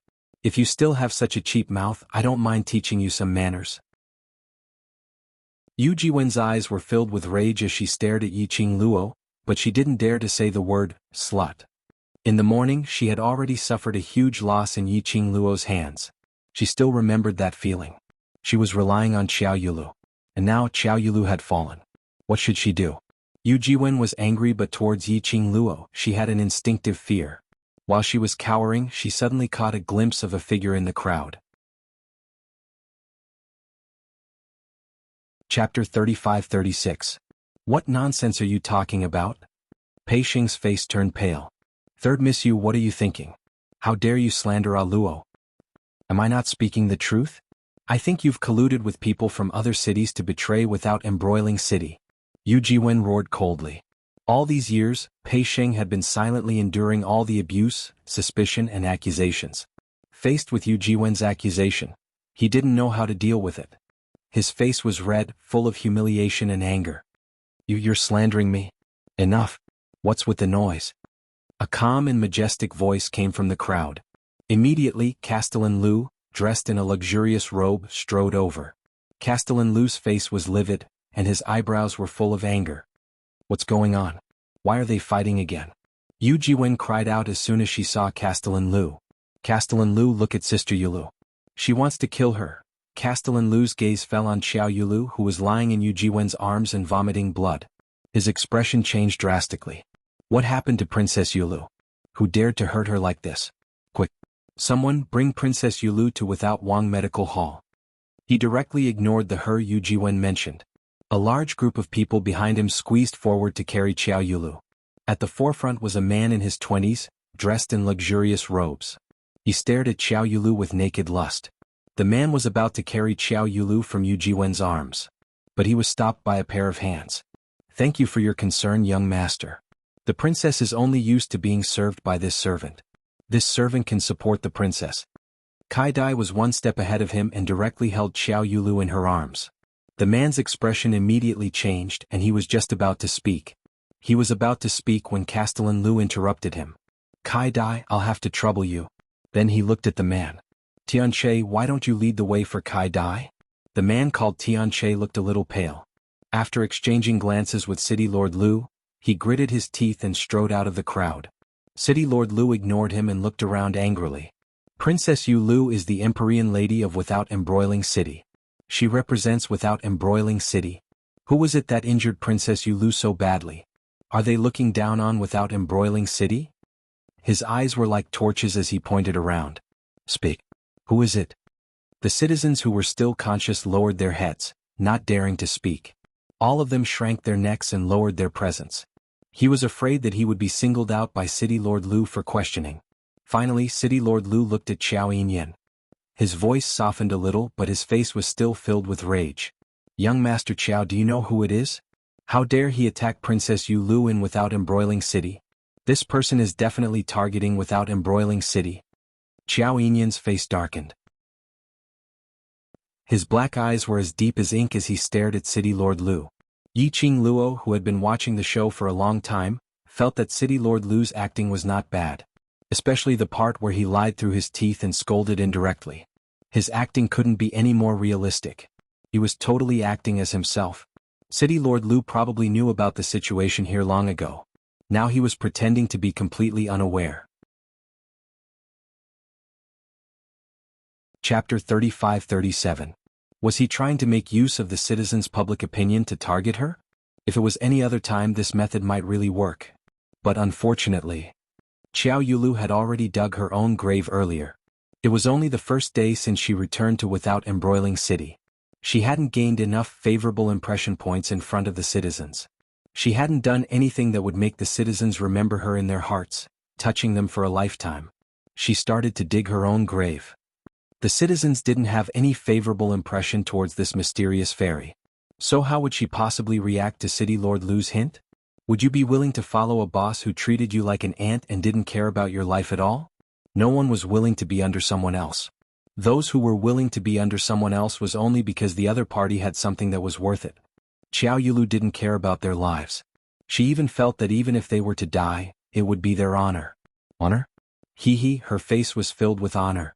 They only wanted to live, not this honor. Because of this, no matter what Lord Lu was brainwashing them passionately, the citizens all kept a straight face and lowered their heads. Not willing to talk to City Lord Lu. Not daring to talk to him. Looking at City Lord Lu's gradually darkening face. Yiqing Luo crossed her arms and touched her chin with the other hand. The veil stuck to her contours and her eyes were filled with evilness. This City Lord Lu's ambition wasn't small. If she didn't see wrongly. That man who looked to be in his 20s and had regular facial features but exuded a sense of lust should be City Lord Lu's son. She specially paid attention to him earlier. That man and City Lord Lu's brows had some similarities. TSK. Knowing that there was a difference between a man and a woman, City Lord Lu even asked his son to carry Xiao Yulu to the medical hall in front of the citizens. Sima Zhao's intention was known to everyone.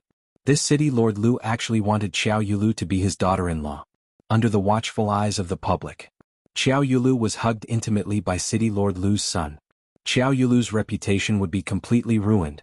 Her life would be hung with Lu Tianche's name. Other than marrying Lu Tianche, she had no other choice. But the maid beside Xiao Yulu was quick-witted. However, if City Lord Lu wanted to, he was afraid that a maid wouldn't be able to stop his plan. If Xiao Yulu really got together with City Lord Lu's son, he felt that this show was quite exciting. Yiqing Luo mischievously thought. Young Master Qiao. City Lord Lu, who had not received a response for a long time, had a livid expression on his face. He abruptly shouted. Yiqing Luo regained her senses from the shock. Qiao Yinyan knitted his brows tightly. He had naturally guessed City Lord Lu's motive. He was about to speak. The girl's clear and melodious voice came from behind him. City Lord Lu, you've come at the right time. I just happened to have something to discuss with you. Yiqing Luo slowly walked to the front of City Lord Lu as her long and narrow eyes curved slightly, smiling faintly at City Lord Lu. Seeing Yiqing Luo at such a close distance, City Lord Lu's pupils obviously contracted several times. Apparently he was astonished by Yiqing Luo's breathtaking beauty and her extraordinary temperament. However, he quickly adjusted his expression and said, Miss D, what can I do for you? Yiqing Luo raised her brows. Tieske, he had been exposed again.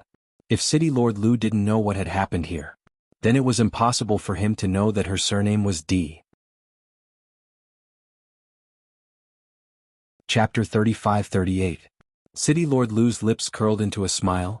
The bet between Miss D and Princess Yu Lu was just a verbal explanation and there weren't any clear rules. He paused as his smile became even more refined. Miss D mentioned breaking the bet rules. We have to see which part of the rules are broken. Yiqing Luo. Sly old fox. He actually played word games with her in such a serious and shameless manner. No wonder in the 21st century, everything had to be written clearly in black and white. So angry, but she still had to maintain her smile. Yiqing Luo smiled. Mysterious maiden brought people to the treasure gathering to create trouble, shouting to beat and kill, and even smashing the treasure exchange hall. Isn't that considered breaking the bet rules?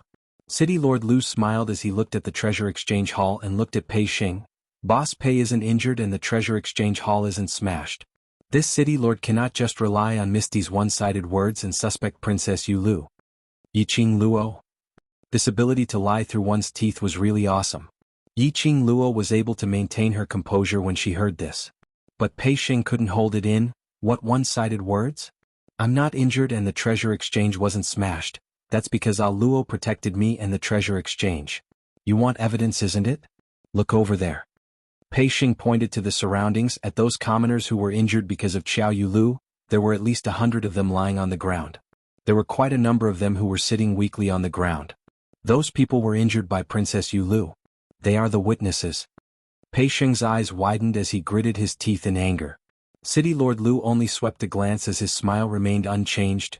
Really? He smiled as he looked at the commoners as he casually raised his hand. A guard casually grabbed a commoner and brought him over. The injuries on your body, who injured you? Is it Princess Yu Lu?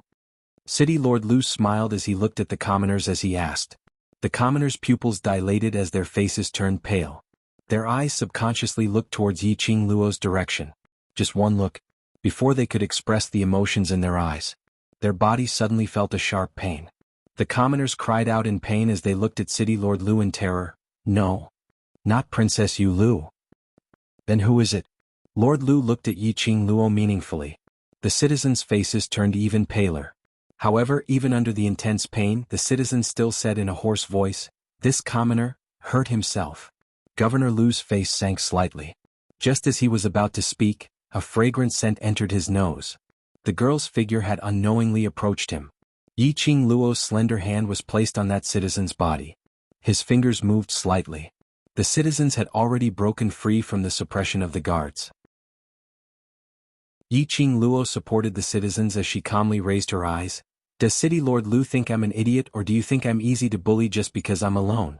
You threatened the citizens in front of me and even wanted to smear my name. I don't know if the Empyrean Fairy will be grateful to you for scheming on her behalf. Her tone was full of sarcasm. Her long and narrow eyes were slightly raised. Amidst the coquettishness, there was a frightening cold glint. That gaze sent chills down Lord Lu's spine. He frowned and subconsciously took a step back. The expression on his face froze awkwardly. Chapter 35-39. City Lord Lu better be clear that the reason why I agreed to this so-called bet is because of the Qiao family. She asked Pei Xing to help the injured citizens down as she walked straight towards City Lord Lu, getting close to him, bringing along an oppressive pressure. City Lord Lu took another step back. A sliver of fear flashed past his steely green face. This young lady? Her aura was so strong to such an extent. Seeing the young lady getting closer, his entire body emitted a chilly intent.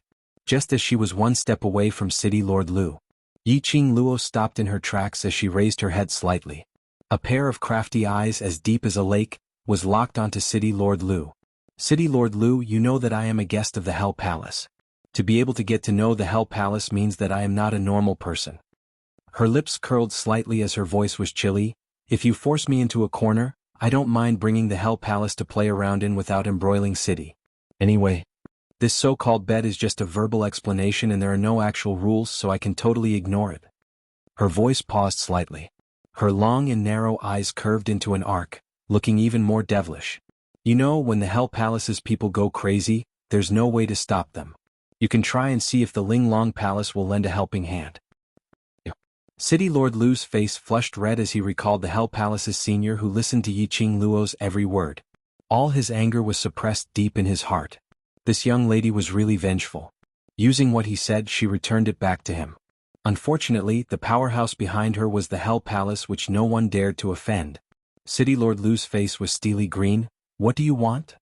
I give Mysterious Maiden 2 choices. Yiqing Luo smiled as she raised one finger. First, Mysterious Maiden goes against the rules of the bet, which can be considered as losing the bet between us in advance. She admits defeat and does what she promised me. Make Xiao Yilu kneel down and shout 3 times that she was a waste? This was impossible. City Lord Lu pursed his lips as his face turned steely green. And the second choice? Second. Yiqing Luo raised up a finger once again. Mysterious Maiden will apologize for slandering Pei Xing and slandering the treasures today, and guarantee that before the auction she will not commit any more mistakes. This bet I will be merciful. And continue to bet with her. Let Xiao Yilu apologize? That was impossible. How could Xiao Yilu choose between these 2 options? He seemed to have seen through City Lord Lu's thoughts.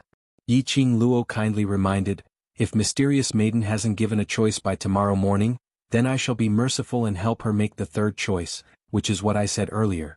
Let the seniors from Hell Palace come to without embroiling City and enjoy City Lord Lu's hospitality. Yiqing Luo expressed that she was using her power to bully others, while Old Lai was not here. It felt good to use Old Lai's name to intimidate others. As expected, when she said the 3rd option, it was too late. City Lord Lu's eyes were ignited with anger as his steely green face stared at Yiqing Luo in shock, as though he couldn't wait to skin Yiqing Luo alive. Yiqing Luo shrugged her shoulders indifferently. City Lord Lu better go back and discuss with Mysterious Maiden first. Don't show such a scary look as though I've bullied you. Her slender fingers touched the corner of her lips as she covered her mouth and gave a light laugh. The veil was like a thin wing, which was even nicer to look at with her creamy fingers. Chapter 35-40. City Lord Lu was so infuriated that his entire body was tensed up. His fists were clenched so tightly that his veins were popping out. His chest was heaving up and down violently. I will pass on your words to Princess Yu Lu without missing a single word. Remember, it's tomorrow morning. Yiqing Luo beamed as she repeated with a heavy tone. City Lord Lu turned around and was about to leave.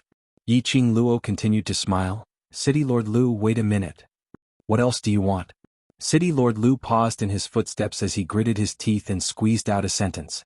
He was obviously infuriated. He didn't even turn his head back. Yiqing Luo didn't care about City Lord Lu's emotions as she pointed to the side where the citizens were lying on the ground, as without embroiling City Lord, shouldn't you be responsible for the citizens' injuries? City Lord Lu turned around abruptly as he stared angrily at Yiqing Luo.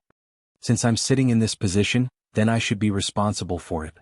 Yiqing Luo met his vengeful gaze indifferently. All your glory now comes from your citizens.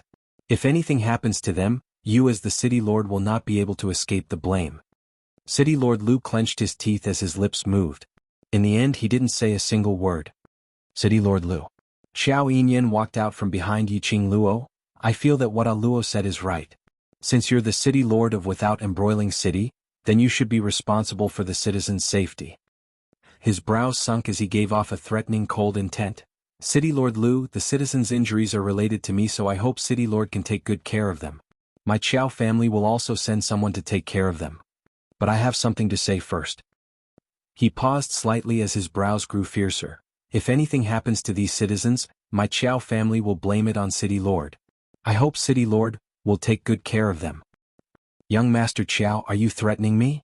City Lord Lu's face sunk as his eyes turned cold. He was being berated and threatened by two juniors while pointing at his nose. City Lord Lu felt as if his face had been pressed against the wall and slapped by these two juniors. Xiao Yinyan's expression remained unchanged. I don't dare to, I'm just reminding you. Good. Good. Very good. It's great that the Qiao family has a kind-hearted young master like you. City Lord Lu pointed at Xiao Yinyan and sneered. After that, he flicked his sleeve forcefully, turned around and charged out of the crowd. The surrounding citizens looked at Lord Lu's back as he left. He looked at Yiqing Luo and Xiao Yinyan fearfully. Don't worry, the city lord will immediately arrange for people to take care of you, Xiao Yinyan comforted. What the citizens had experienced today had completely overturned the worldview that they had lived with for so many years. The Empyrean fairy of Without Embroiling City didn't care about their lives at all. The city lord of Without Embroiling City didn't care about them at all. On the contrary, that girl called Di Luo and young Master Qiao would bear the pressure of offending the Castellan and falling out with him for the sake of their safety. Upon hearing Xiao Yinyan's words of consolation, the citizens' resentment towards City Lord Lu and Xiao Yulu deepened. Yiqing Luo asked Pei Xing to help Xiao Yinyan to take care of those commoners before the doctors arrived. This was also a way to build a good impression. Moreover, Pei Xing's character was more sincere. Although the citizens' attitude towards Pei Xing was usually full of sarcasm and ridicule, totally not showing any good expressions.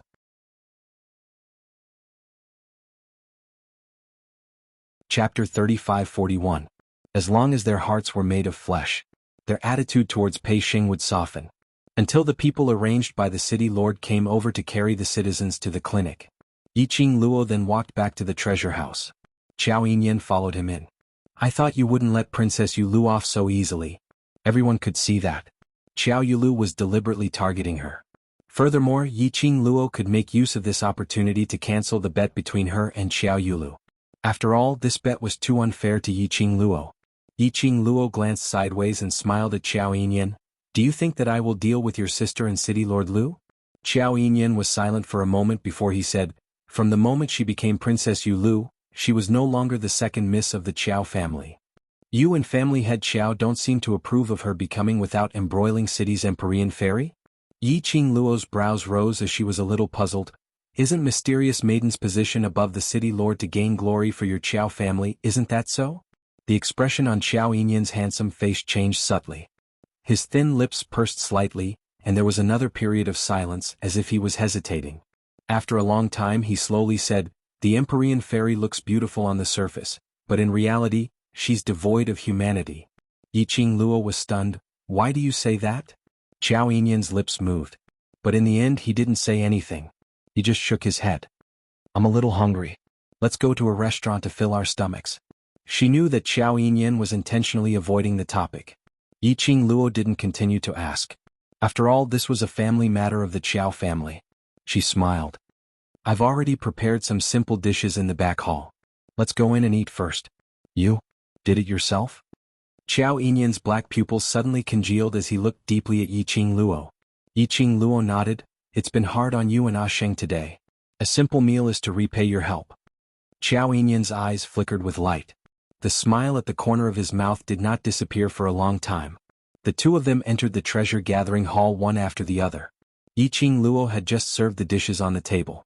Gu Zishi and Old Lai came in with 2 big baskets of herbs. Gu Zishi put down the basket and wiped the sweat off her forehead. What's going on outside? Why are there so many citizens lying on the ground?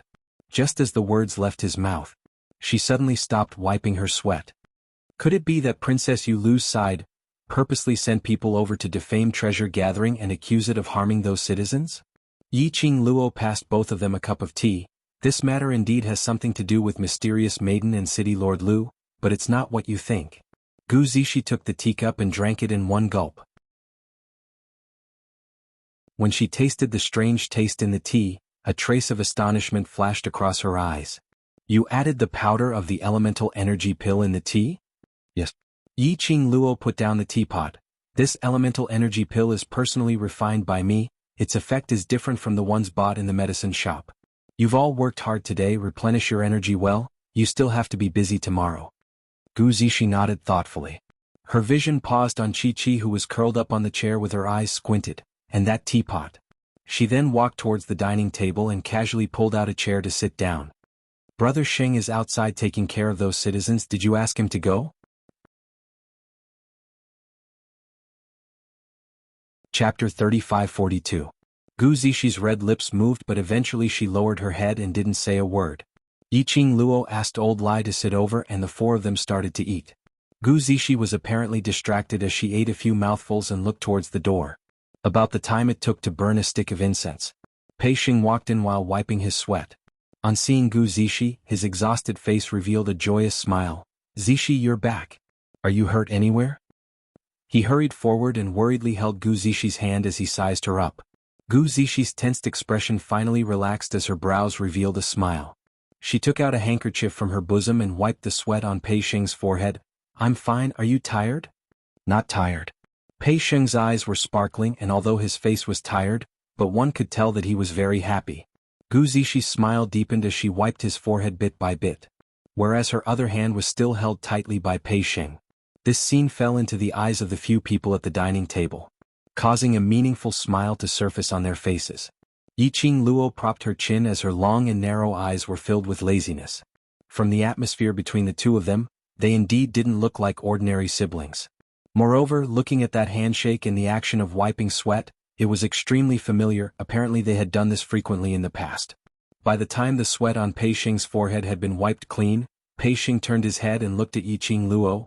Ah Luo, the citizens outside have already been carried to the medical hall. What else do I need to do next? Eat something first. Yi Qing Luo pointed at the dishes on the table. After you fill your stomach, ask Zishi to boil some medicine to regulate your internal injuries. You personally bring it to the medical hall and send it over to the citizens. Gu Zishi's brows creased. We've already taken care of them and sent them to the medical hall. That's considered as being extremely benevolent. Why do we still need to waste the medicinal herbs to boil medicine for them? She pursed her lips as her expression was displeased. Ever since Ju Bao met with a mishap 5 years ago, none of these so-called neighbors extended a helping hand and no one said a single word for Ju Bao. Especially these few years they had been ridiculing Ju Bao and ridiculing us. Why do we have to think for them at this time? Zishi.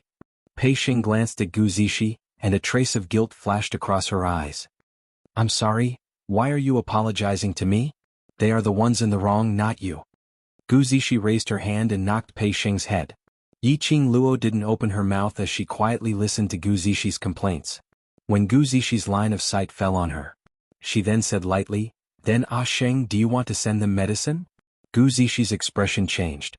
Brother Sheng is too kind. Aren't you asking him to deliver the medicine? Do you know why I asked Sheng to send the medicine himself? Yi Qing Luo looked at Gu Zishi's protective expression as she couldn't help but asked with a smile. Gu Zishi gripped Pei Sheng's wrist tightly. No matter what the reason is, I don't want Brother Sheng to do something so strenuous and unrewarding. Those people don't know how to be grateful. If I don't do it, how would I know that it's a thankless task? How do you know that they really don't know how to be grateful? Yi Qing Luo propped up her chin as she smiled at her. Gu Zishi pursed her lips tightly and didn't say a word. The atmosphere turned heavy momentarily.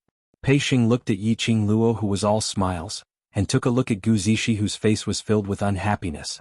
He opened his mouth, wanting to say something to break the deadlock. Chapter 3543. Actually, I also agree with Luo's opinion. Qiao Yinyan saw that both parties were in a deadlock and coughed lightly, trying to smooth things over. The few of them looked towards Qiao Yinyan. Qiao Yinyan explained, the reason why treasure gathering became like this in the past 5 years is all because of its reputation. The reputation of treasure gathering is deeply rooted, and to change everyone's impression, we can only do it step by step. As the current boss of treasure gathering, everything that Brother Pei has done is on behalf of the treasure gathering. He paused and continued, Do you know why the citizens were injured at the entrance of treasure gathering? Gu Zixi pursed her lips and shook her head. Qiao Yinyan explained what had happened in a concise manner. Princess Yu Lu wants to kill Brother Xing? Gu Zixi's expression suddenly turned gloomy as a sinister murderous intent surfaced between her brows. But that murderous intent disappeared in a flash so fast that it was impossible to capture it. Yiqing Luo's eyelashes fluttered slightly as her vision fell on Gu Zixi's face and shifted away. Qiao Yinyan continued, "What Princess Yu Lu and City Lord Lu did today was to dig their own graves, wiping away the citizens' reverence and respect towards them bit by bit. Moreover, City Lord Lu and Princess Yu Lu had suffered a loss in Luo's hands, so they must be filled with anger right now. They didn't care about the lives of the citizens. Naturally, they wouldn't think of putting on a superficial act to care about those citizens. But at this time, Brother Pei took care of them regardless of the past enmity and even sent them medicine to regulate their internal injuries. The citizens had a comparison in their hearts and their gratitude towards Brother Pei grew even more. Coupled with their misunderstanding towards the treasure-gathering sect and their ridicule towards all of you, it will cause them to feel a trace of guilt towards Brother Pei and the treasure-gathering sect." Gu Zixi's expression gradually eased up. She looked at Yiqing Luo and looked at Qiao Yinyan. "What you said is true?" Qiao Yinyan smiled and took a look at Yiqing Luo. Gu Zixi knew what he meant as her face turned slightly hot as she looked at Yiqing Luo in embarrassment. "Ah Luo, what young Master Qiao said, is it true? You still left something out." Yiqing Luo smiled mysteriously. "What?" Qiao Yinyan raised his head abruptly, his silver hair falling from his face. Yiqing Luo smiled. "While you're at it, give Zixi some medicine." Everyone was startled. Gu Zixi thought of the prescription that Yiqing Luo gave her and her pupils suddenly enlarged.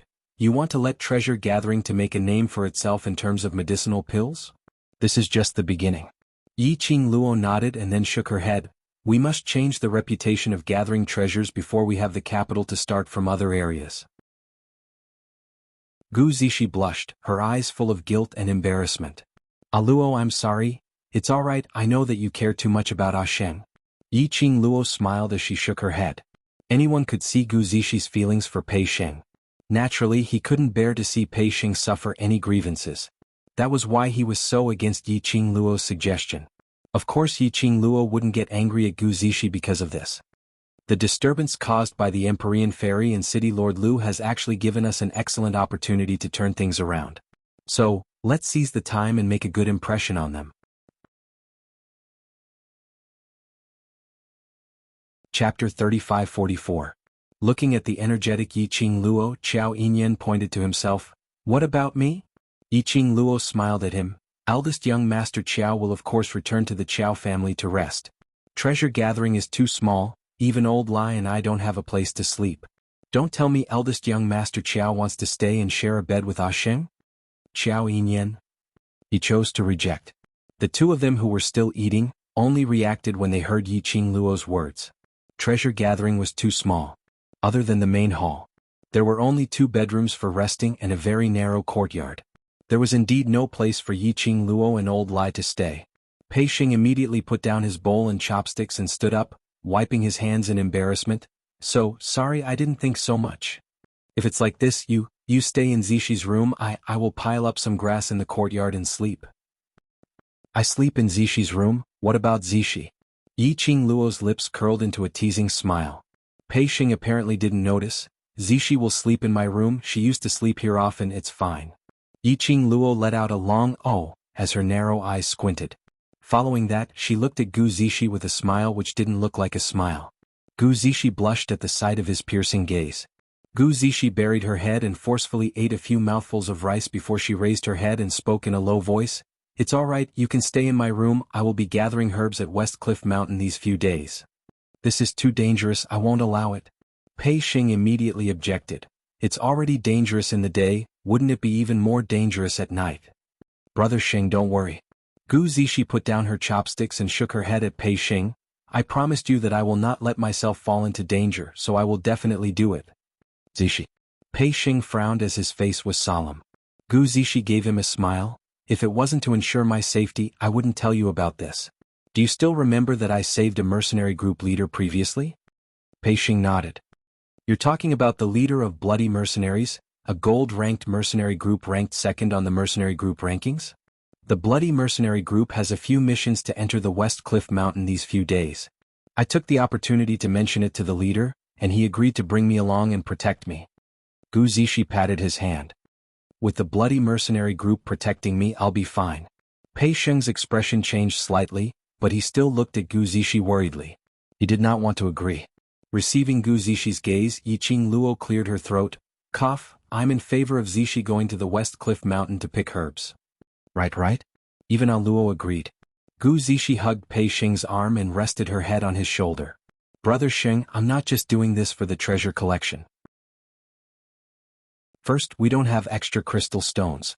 It's more cost-effective to buy the herbs on the prescription list and go to the West Cliff Mountain to pick them. Secondly, under the protection of the bloody mercenary group, I can go deeper into the West Cliff Mountain. I might be able to break through to the apothecary rank. Her head nuzzled against Pei Sheng's shoulder. Just promise me. The woman's soft body leaned against his side. The woman's soft voice rang in his ear. Pei Sheng's handsome face couldn't help but blush. He knew that between him and Gu Zishi, there was a difference between a man and a woman, and they shouldn't be so intimate. Chapter 35-45. In his eyes, the lady's pretty and exquisite face kept enlarging. Pei Sheng's heart seemed to have been pierced by something. His brain lost all consciousness in an instant. All right. A word came out of his mouth. Then, the woman wrapped her arms around his neck and said happily in his ear, I know Brother Sheng treats me the best. I'll definitely protect myself and ensure my safety. Then I'll return to Brother Sheng's side safely. Pei Sheng then regained his senses in a daze. He just promised Gu Zishi? Why did he promise Gu Zishi such a dangerous thing? Seduction? These 4 words flashed across his mind. Pei Sheng's entire face suddenly turned red. He suddenly pushed Gu Zishi, who was leaning in his arms, away and stood up. His entire face was flushed red. Both hands were opened and clenched tightly, hanging awkwardly on both sides. He didn't even dare to look at Gu Zishi. I'm done eating, I'll go in and change first. Saying that, without waiting for Gu Zishi's response, he hurriedly rushed into the backyard. Brother Sheng. Gu Zishi chased up to him, but when she saw Pei Sheng's back disappearing in front of her eyes, she stopped in her tracks. She stretched out her hand to hold Pei Sheng's hand, but it slowly drooped down. Yiqing Luo walked over and patted her shoulder lightly. We've waited for so many years, so there's no need to rush this moment. Now that he's able to realize that he's blushing in front of you, this also represents that the relationship between the both of you has taken a step forward. Gu Zishi was like a bird startled by the mere twang of a bough as she suddenly raised her head and took a step back. Her cheeks flushed red, her beautiful eyes were filled with shock as she looked at Yiqing Luo. You? How did you know? The way you look at him, it's very obvious. Yiqing Luo couldn't help but laugh. I've been through it, I know how you feel. You can't rush things, give him some time to adapt.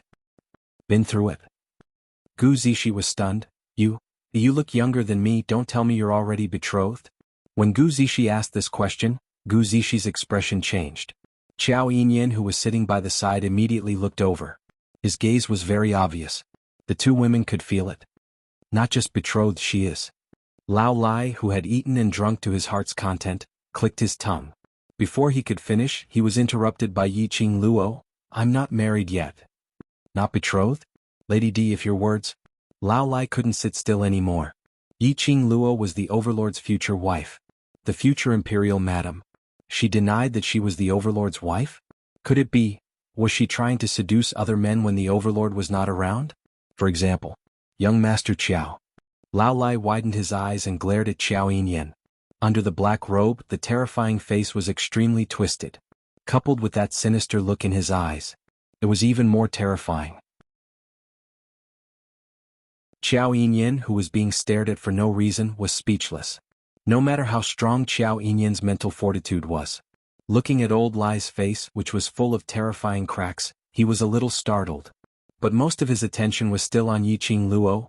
Luo, since you're not married, why do you say that you've been through it? Yiqing Luo lowered her eyes and smiled lightly, because I know very well the feeling of liking someone. Gu Zishi and Qiao Yinyan were stunned. Chapter 35-46. When the young lady talked about liking someone, the lines on her face became extremely gentle. All the thorns on her body and that innate aura faded away. All the expressions had turned into tenderness. Her half-lidded eyes were filled with intoxicating tenderness. Everyone could see that. How deep and sincere was the young lady's love for the person she was talking about. That person is. Gu Zishi widened her eyes in surprise and looked at Yiqing Luo curiously. He is my fiancé. Yiqing Luo smiled gently. Fiancé? Gu Zishi blushed. She was curious and surprised at the same time. Then she took a look at Xiao Yinyan. Luo had a fiancé. What about young Master Qiao? But when Gu Zishi saw Xiao Yinyan, she didn't see any disappointment or shock on his face. Instead, he was very calm. Could it be that young Master Qiao's feelings for Luo was not what she thought? Gu Zishi suppressed the doubts in her heart and asked Yiqing Luo curiously, "Where is your fiancé? Why isn't he by your side?" "We were temporarily separated due to some accidents. He is looking for me and I am also looking for him." Yiqing Luo raised her hand and rubbed Gu Zishi's head. "Look at me and then look at yourself. You can at least stay by Sheng's side. Even if I want to see him now, I can't." Gu Zishi hugged her head. "You are not as old as me. Are you trying to take advantage of me by rubbing my head? In terms of relationships, I have more experience than you. That means I am older than you." Yiqing Luo expressed that her age in her previous life and this life had completely crushed her. Gu Zishi couldn't beat her in an argument and couldn't be bothered to continue. She rubbed her messy hair and asked again, "How long have you been separated? Do you miss him?" "Separated? Seems to have been a long time. After all, 1 day apart feels like 3 years." Yiqing Luo hid the longing in her eyes. "Yes, very much." They arrived at the boundary. She was thinking about Xian all the time. How could she not? As though she could hear the melancholy in Yiqing Luo's tone, Gu Zishi stretched out her hand and hugged her. "You both love each other so much, you will definitely be able to find each other." "Of course we will find each other." Yiqing Luo's eyes were filled with smiles, sparkling like stars. Lao Lai, who was sitting at the side, glared at Xiao Yinyan fiercely as if to show his loyalty. "Did you hear that? Miss D really missed her fiancé. They love each other very much. I have seen with my own eyes how good their relationship is. That's a relationship that no one can interfere with." Old Lai's roar was very loud. Yiqing Luo looked at Old Lai helplessly, not quite understanding where Old Lai's sudden hostility towards Xiao Yinyan came from. "I can see that Luo and her fiancé are very close." Xiao Yinyan's expression didn't change at all, his lips curled into a faint smile. "If Luo wants to find her fiancé, this auction is a very good opportunity." He smiled and said, "The auction is held once a year in Without Embroiling City. All the major forces from the other 2 main cities will come to participate. At that time, the Treasures Gathering Exchange House will add your name to the auction list. As long as your fiancé comes to Without Embroiling City and sees your name, he will definitely come to find you."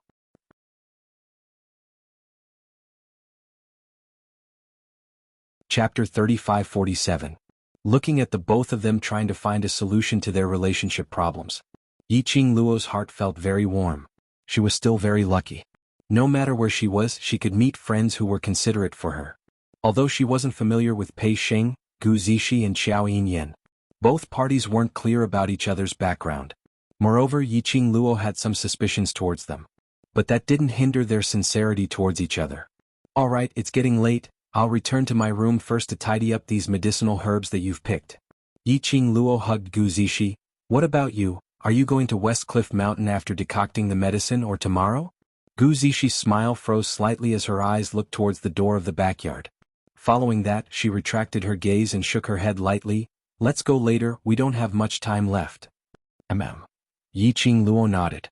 Xiao Yinyan stood up. "Then I'll go to the medical hall first." The few of them split up and did their own things. Yiqing Luo simply tidied up the dining table and instructed Old Lai to wash the dishes. Old Lai was unwilling but he could only obey. Yiqing Luo returned to the backyard and saw him squatting on the ground, staring at the big pot of medicine in a daze. And on the other side, the candlelight in Pei Xing's room was flickering, illuminating his slender figure. Yiqing Luo only took a glance. She saw Pei Xing standing at the door of his room. He didn't walk out of the room. The candlelight elongated his figure. Yiqing Luo was speechless. Who couldn't tell that he was avoiding Gu Zishi? That was too obvious. But Pei Xing had the intention to avoid Gu Zishi. This was actually a good sign. This also meant that in Pei Xing's heart, he no longer treated Gu Zishi as his own sister. If he had always treated her as his sister, No matter how Gu Zishi flirted with him, Pei Xing would only remain indifferent. Now that Pei Xing had a reaction, it meant that Pei Xing's feelings towards Gu Zishi were not entirely unrelated to that of siblings. Of course, feelings. No matter what outsiders said or saw, it was useless. The crux was still on themselves. Yiqing Luo had no intention to interfere in their relationship. She didn't make a sound as she carried the 2 baskets and entered Gu Zishi's room. At this moment, Pei Xing, who was in the next room, was indeed as what Yiqing Luo had expected, standing stiffly at the door. His handsome face was flushed red. His beautiful eyes were tightly shut, as if he was trying to throw something to the back of his mind. But, no matter how hard he tried to brainwash himself to calm down, the woman's delicate and pretty face was still magnified in his mind. Even the girls playfully raised the corners of their lips, raised their eyebrows and looked back. They were all played back with great clarity. Especially the woman's soft and delicate body, which brought about a faint medicinal fragrance that calmed him down. His heart was beating rapidly. Pei Xing raised his hand and pressed hard on his chest. Beauty misleads people. How could he use these words to describe his little sister? Zishi was his little sister. She was his little sister, whom he took care of as family. His little sister trusted him so much and treated him as her only family. He actually did this to her. There was a different feeling. He was not fit to be her brother. He was so shameless. He didn't even have the right to look at Zishi. This atmosphere lasted for a long time. It was until Gu Zishi finished brewing the medicine to treat her internal injury and left the treasure gathering, turning back every few steps.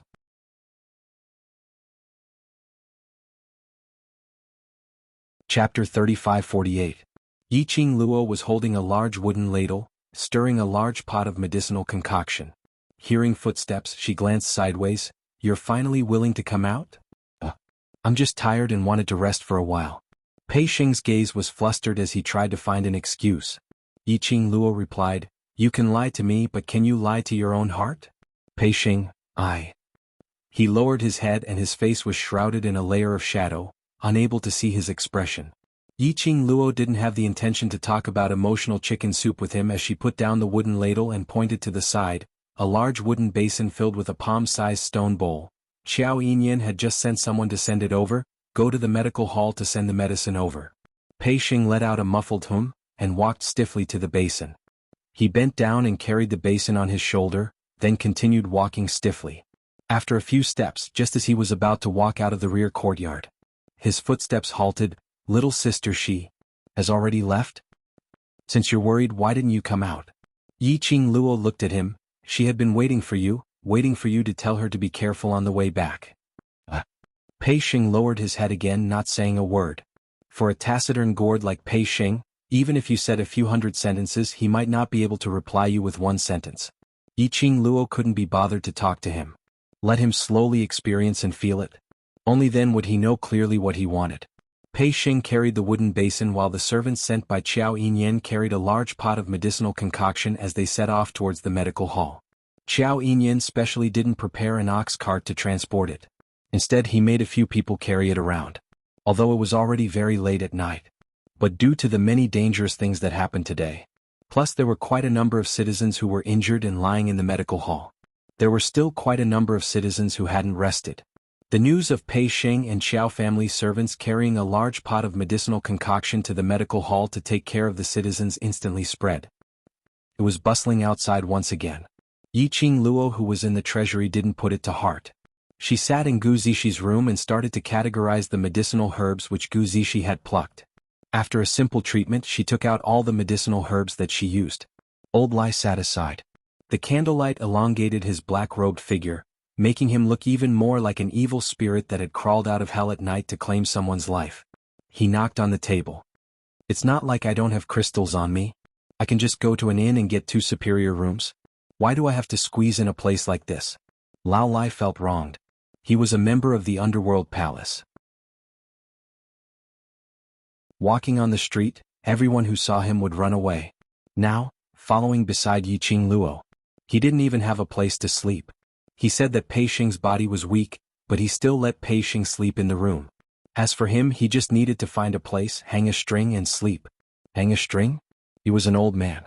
Was it appropriate for him to sleep with a thread? Yiqing Luo didn't even raise her eyelids. Xiao Yulu and the Lu family side are afraid of the underworld palace's power. With you here, they wouldn't dare to do anything to the treasure gathering secretly. If we go to the inn, the same thing that happened 5 years ago might happen to treasure gathering. History will repeat itself. But this time, Ju Bao wouldn't have another 5 years to do so. Chapter 35-49. If people don't offend me, I won't offend them. Since Xiao Yulu insisted on finding trouble with me, then don't blame me for retaliating. Yiqing Luo's tone was indifferent. Why is it so troublesome? I'll just kill her for you. Isn't that enough? Lao Lai said indifferently. Yiqing Luo, killing someone at the slightest disagreement was truly the style of the underworld palace. She rolled her eyes at Old Lai. Even if the underworld palace is famous, it would still be very strenuous for them to go up against the palace of Linglong Palace. Old Lai curled his lips in disdain. That's just a place that specializes in finding a body with matching strength. It's nothing compared to the Hell Palace. Find a compatible body? Yiqing Luo repeated these few words in puzzlement. Why don't I understand? It's normal for someone from the lower realm like you to not know about such things. Old Lai looked at Yiqing Luo in disdain. It said that the Earth domain is split into 3 main cities and each main city has a main city's mysterious maiden. To put it bluntly, those so-called 3 great mysterious fairies of the Earth realm are just puppets. Yet, those people are still very pleased with themselves and think that they have become the main envoys of the Earth realm's main cities. Puppet? Yiqing Luo put down the herbs in her hands. She had always felt that the so-called Linglong Palace and the Empyrean Fairy were a little strange, especially after seeing Xiao Yulu. She felt that the Empyrean Fairy was very strange. According to Old Man Tsang, the Linglong Palace was equivalent to the Nirvana realm's 4 great sects. The Empyrean Fairy was equivalent to the sect masters of the 4 major sections. And the City Lord was equivalent to the royal family of the 4 continents of the Nirvana realm. However, in the Nirvana realm, the 4 great sects restricted each other and contributed to the continent they belonged to. But in the land, she had never heard of the Linglong Palace doing anything for the land. He had never heard of the use of the Empyrean Fairy. All she saw was Xiao Yulu acting domineeringly with her identity as the Empyrean Fairy. In particular, Xiao Yulu didn't even care about the lives of the citizens. This made Yiqing Luo more suspicious. The reason why the Palace of Linglong chose the mysterious fairies, and the way the Palace of Linglong nurtured them. You won't understand even if I tell you. Anyway, Linglong Palace is not a good place. Just don't get involved with that kind of place. Lao Lai waved his hand and looked like he was too lazy to say more. Do you think the Linglong Palace's Empyrean maiden will let me off the hook? Yiqing Luo tilted her head as she looked at the Linglong Palace with a smile which didn't look like a smile. You're still thinking of killing Xiao Yulu. Even if I don't want to get involved with the Linglong Palace, they will probably take the initiative to look for me. Old Lai's face twitched. When the Linglong Palace arrives, I'll tear those monsters apart. Yiqing Luo sized up Old Lai from top to bottom. In the eyes of outsiders, your Hell Palace is also a group of monsters. How dare you say that about others? Old Lai rubbed the mottled scars on his face. The Underworld Palace is just a place that doesn't bother with trifles and isn't affected by the outside world. It's a free and arrogant life. How can you call us monsters? The Linglong Palace is the real monsters. Yiqing Luo took a look at Old Lai's face and indicated that she couldn't bear to look at him as she shifted her gaze away. I'm very curious. Back then I brought the Overlord to create chaos in your Hell Palace and even killed your Hell Palace's people. But when you saw me, not only did you not treat me as an enemy, you even protected me in various ways and listened to my commands. She touched her chin. Has the Hell Palace changed their character or are they captivated by my peerless beauty?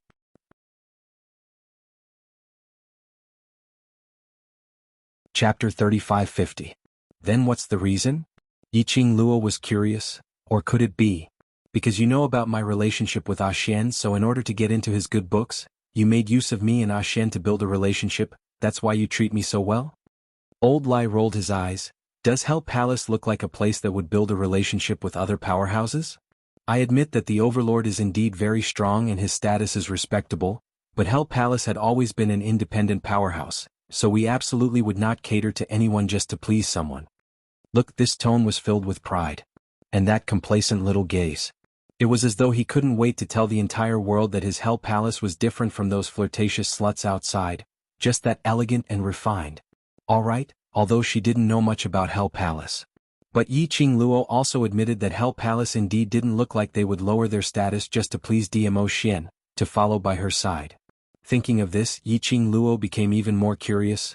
Then why on earth did you help me? You really don't remember? Old Lai's white brows creased. Yi Qing Luo propped her chin. What should I remember? Secluded palaces people wanted to make use of Hell Palace to help them manufacture ghost flame candles. If it wasn't for you and the Overlord's help, I'm afraid the entire Hell Palace would have been reduced to ghost flame candles. Old Lai explained patiently, back then Hell Palace said that Hell Palace owed you a favor, so as long as you come to the Earth Realm, no matter what you need, Hell Palace will do their best to help you. Yi Qing Luo suddenly saw the light as her mouth opened wide. Seems like there's such a thing. In your eyes, how unbearable is Hell Palace, that you can even forget the favor I promised you. Mentioning this point, Old Lai almost broke down. How many people wanted to take advantage of Hell Palace, and the price might be to exchange their lives for it. He took the initiative to open his mouth, owing Yi Qing Luo a favor. In a blink of an eye, she had totally forgotten about Hell Palace. Baby Lai's heart was stuffed. Yi Qing Luo coughed lightly. You can't blame me for forgetting. Who asked Hell Palace's reputation to be so bad? Back then you said you owed me a favor, but I totally didn't expect Hell Palace to return this favor. After all, even if Hell Palace goes back on their words, that's normal. How is it normal? Old Lai slammed the table. Although the Hell Palace is a bit overbearing and barbaric, killing people at the slightest disagreement, or capturing people for experiments, doing all kinds of bad things, but the Hell Palace has always kept its promises. Yes, I know now, I know. Yi Qing Luo raised her hands in surrender. Stop hitting, the things here can't withstand your strength. However, when this palm strike landed, apart from the loud banging of the table was still stable and did not seem to shake at all. Lao Lai's slap on the table just now was not small. An ordinary table would more or less be affected by this palm. Yi Qing Luo seemed to have thought of something as she raised her hand and slowly touched the tea set on the table.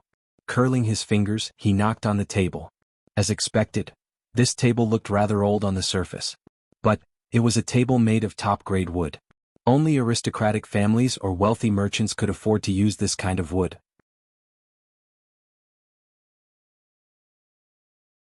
Chapter 3551. No. Old Lai didn't understand Yi Qing Luo's sudden silence and change of topic. He answered Yi Qing Luo's question directly and couldn't help but complain. You asked me to follow that lass to the West Cliff Mountain, saying it was to protect her safety. Then you asked me to find an excuse to leave midway, but in fact I was secretly observing her. What was that for? Are you suspecting that there's something wrong with that lass? Not really suspecting. Yi Qing Luo shook her head, just curious about her identity. Identity? Old Lai frowned. How do you know she has another identity? What other identity does she have? Yi Qing Luo's body leaned slightly against the back of the chair as she immediately raised one hand. The fingers of his other hand pinched a corner of his sleeve. Sheng brought them back to the treasure-gathering hall when they were young, and they relied on concocting pills to make ends meet. Even the treasure-gathering hall has slowly turned into a small-scale trading hall like this. This shows that their days are tough and they are poor. This broken-down place is indeed very poor. Old Lai looked around with a look of disgust. But, under such a hard situation, the clothes she wears are very good material. Yi Qing Luo rubbed her sleeves. This kind of material, at least rich businessmen can afford to wear it. Not only her clothes, the material is excellent, there's also Sheng. Don't think that Sheng is dressed in gray looking very down and out, but his clothes are extremely soft, absolutely will not hurt his skin. Yi Qing Luo paused for a moment and immediately placed her hand on the table, and the decorations here, although it looks simple and unremarkable, but in actual fact, no matter if it's the table or the chairs, they are all made from top-quality wood. Old Lai couldn't understand these things at all. How can you be so sure that this is related to that lass? Perhaps it's Pei Xing that brat's doing. Sheng is not that smart. Yi Qing Luo denied directly without thinking. If it's him, the treasure-gathering exchange wouldn't become like this. To Pei Xing, the treasure-gathering exchange hall was everything to him. If he was really not as simple as he looked on the surface, he would have long reorganized the treasure-gathering exchange hall. And not to the extent that the signboard was taken down. Pei Xing, who was inexplicably accused of not being smart. Achoo. Was someone talking about him? Then tell me, why do you think it's that girl? Lao Lai was curious. He somehow felt that everything seemed to be under Yi Qing Luo's control. It seemed like Yi Qing Luo knew everything. And no wonder the Overlord had taken a liking to her. Only the Overlord would be able to tame such a woman. Yi Qing Luo tilted her head and pointed at Chi-Chi, who was curled up into a ball on the bed. The way she looked at Chi-Chi was very strange. If I didn't guess wrongly, she should have recognized Chi-Chi's identity. You can recognize it? Lao Lai looked at Chi-Chi. Chi-Chi's palm-sized body was snow white, just like a newborn kitten. It was adorable and cute, and it was a world of difference from the white tiger sacred beast, one of the 4 legendary sacred beasts. So, I suspect her identity. Yi Qing Luo nodded, although I don't feel any malicious intent from her, but after all, I don't know her background and I don't know the purpose of her concealing her identity, so I feel a little uneasy.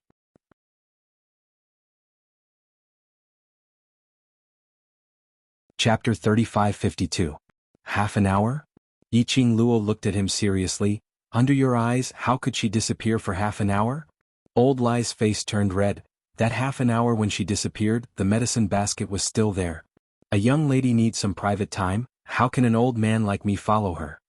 Because the medicine basket was there. Old Lai thought that Gu Zishi was looking for a secluded place to solve her squatting problem.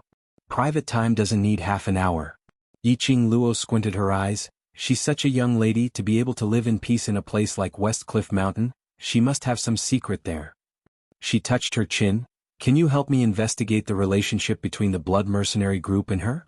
Old Lai. He was from the Hell Palace. Now he had fallen to the stage of running errands for a young lass? Another stalker. Another investigator. What did she treat the Hell Palace as? Old Lai expressed his disobedience. Yi Qing Luo raised her brows. You still say you owe me a favor and that if I need anything, you will do your best to help me. I haven't even asked you to do anything and you're already showing an unwilling face. She paused for a moment, clicked her tongue and shook her head in disappointment. Indeed, you can't believe the Hell Palace's words.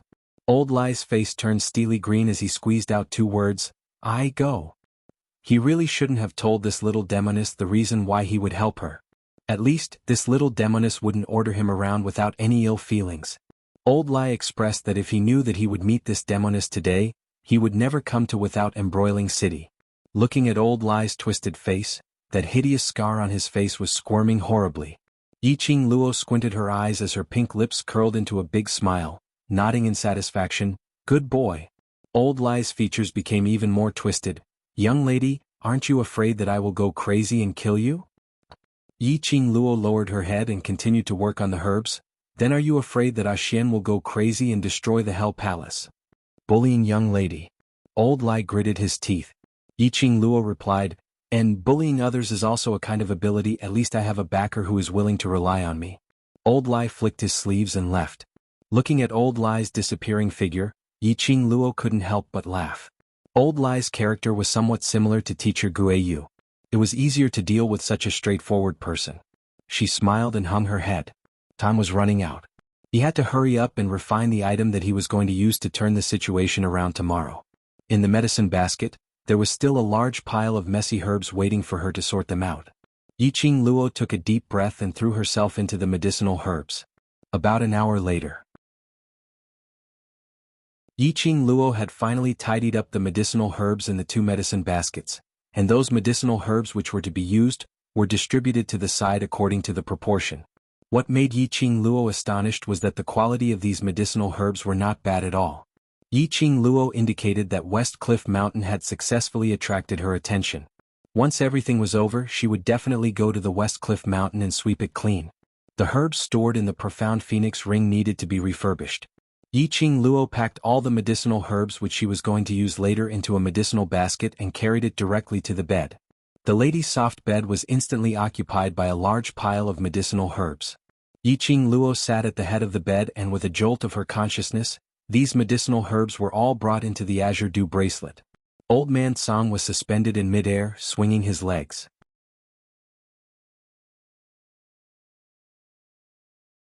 Chapter 3553.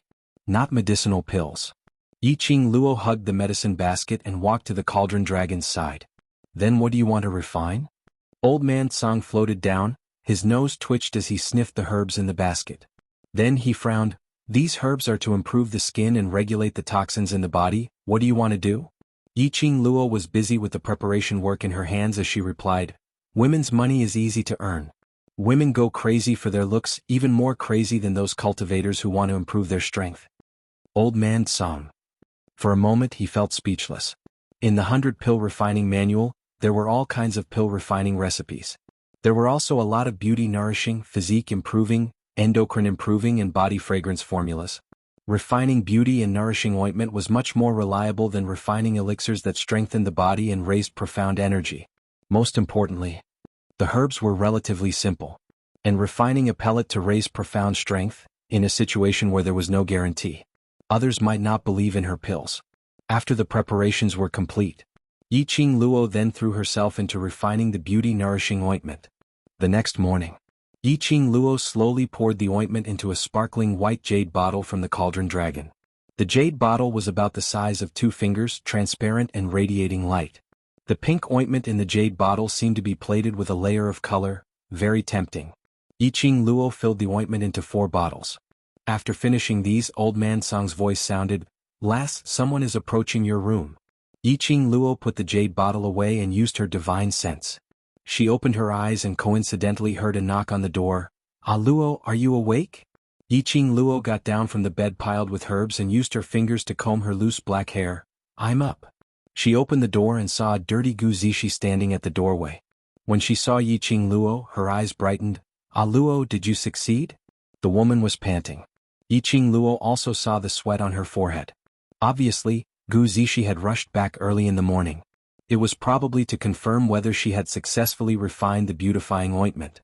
After all, this was the only chance to save Ju Bao. Yiqing Luo took out a bottle. "I've succeeded, I've refined 4 bottles, I'll take this bottle first to test the effect." 4 bottles? Gu Zishi's eyes widened. "With those herbs, I can only make 2 portions of ointment at most." Yiqing Luo smiled. "The proportion of medicinal herbs is absolutely not the slightest bit off, you can rest assured." Gu Zishi took the bottle, her hands trembling. Who should we find to test the effects? Judging from Ah Sheng's good impression of the citizens yesterday, it shouldn't be that difficult to find someone to test the effect. Yiqing Luo pondered for a moment. "Let's do some publicity first, then find a lady with spots or pimples on her face to test it in public." At this point she touched her chin again and smiled evilly. "It's best to blow it up. If Qiao Yulu is so angry that she rushes over to add more scenes, our free publicity will be secured." Gu Zishi. Why did she feel that Ah Luo was getting more and more cunning? If Qiao Yulu knew that her role was just a publicity tool, she wondered if she would be so angry that she would vomit blood. Gu Zishi wiped her dirty face. "I'll do it now."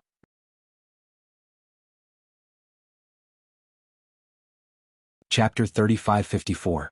Gu Zishi realized that her appearance was in a mess as her gaze swiftly shot towards the tightly shut door next door. She was sure that Pei Xing hadn't seen her dirty and messy appearance. Then she speedily rushed into the room and closed the door. Yiqing Luo only realized that she was in a sorry state now? Yiqing Luo shook her head as she walked back to her room and started to wash up. By the time the both of them appeared in the main hall, Pei Xing had already prepared breakfast and was preparing it. Old Lai was already seated at the dining table and started to eat. Yiqing Luo's vision fell onto the other side of the dining table, on the man who was drinking his tea elegantly. "Why are you here so early in the morning?" Qiao Yinyan calmly put down his teacup. "I want to see what you are going to use to let treasure gathering obtain the honor of the best trading house." Yiqing Luo didn't reply as she pulled Gu Zishi, whose head was hung low, not knowing what she was thinking about, to sit by the dining table. Pei Xing hurriedly filled a bowl of porridge and placed it in front of Yiqing Luo. Immediately after, he filled another bowl and placed it in front of Gu Zishi. Gu Zishi coincidentally raised her hand to take the wooden chopsticks on the table. He raised his hand and touched Pei Xing's hand. Pei Xing's hand shook as he speedily put down the porridge and retracted his hand. That handsome face with his drooping eyes drifted erratically. Gu Zishi's pupils contracted as she stood up abruptly and speedily held Pei Xing's hand. Her fair little hand held the man's big palm tightly. Although Pei Xing looked extremely slender, but his palm was half the size of Gu Zishi's. Gu Zishi used both her hands to hold Pei Xing's hand tightly. "Your hand, why is it so cold?" Gu Zishi asked worriedly. "Did you keep watch at the medical hall for the entire night?" The lady's soft hand was as smooth as silk. It even carried a lady's unique fragrance. Pei Xing only felt that the pair of hands which was holding him was like a ball of raging fire, burning incessantly. His heart was being burnt by this raging fire as his heart started to beat wildly. What on earth was going on? In the past, no matter how intimate the both of them were, he wouldn't feel any inappropriateness or discomfort. What? Now, as long as his little sister got close to him, he couldn't control his own body, his own thoughts? Was it because there were other people around? Or, without hesitation, Pei Xing quickly withdrew her hand from Gu Zixi grasp. He lowered his head and said in a low voice, I'm fine. Don't worry. Hurry up and have your breakfast. Gu Zixi was stunned. She looked down at her hands that had been freed, and her eyelashes trembled slightly. He raised his head and stared at Pei Xing. However, Pei Xing averted her gaze, not daring to look at her. She even went straight to the backyard. I'm going to prepare the decoction and send it to the clinic later. After saying that, he rushed into the backyard. Gu Zixi stared at Pei Xing's departing figure with an indescribably subtle expression on her face. She stood in front of the dining table in a daze. Yiqing Luo was by her side. He could clearly feel Gu Zixi's trembling body. Yiqing Luo sighed as she stretched out her hand to pull Gu Zixi's sleeve and pressed her down on the chair. Don't push me too hard, fill your stomach first, we still have work to do later. Gu Zixi didn't say a word as she lowered her head and mechanically picked up the chopsticks, eating the porridge in silence. Looking at the distracted Gu Zixi, Yiqing Luo heaved a long sigh as she patted her shoulder.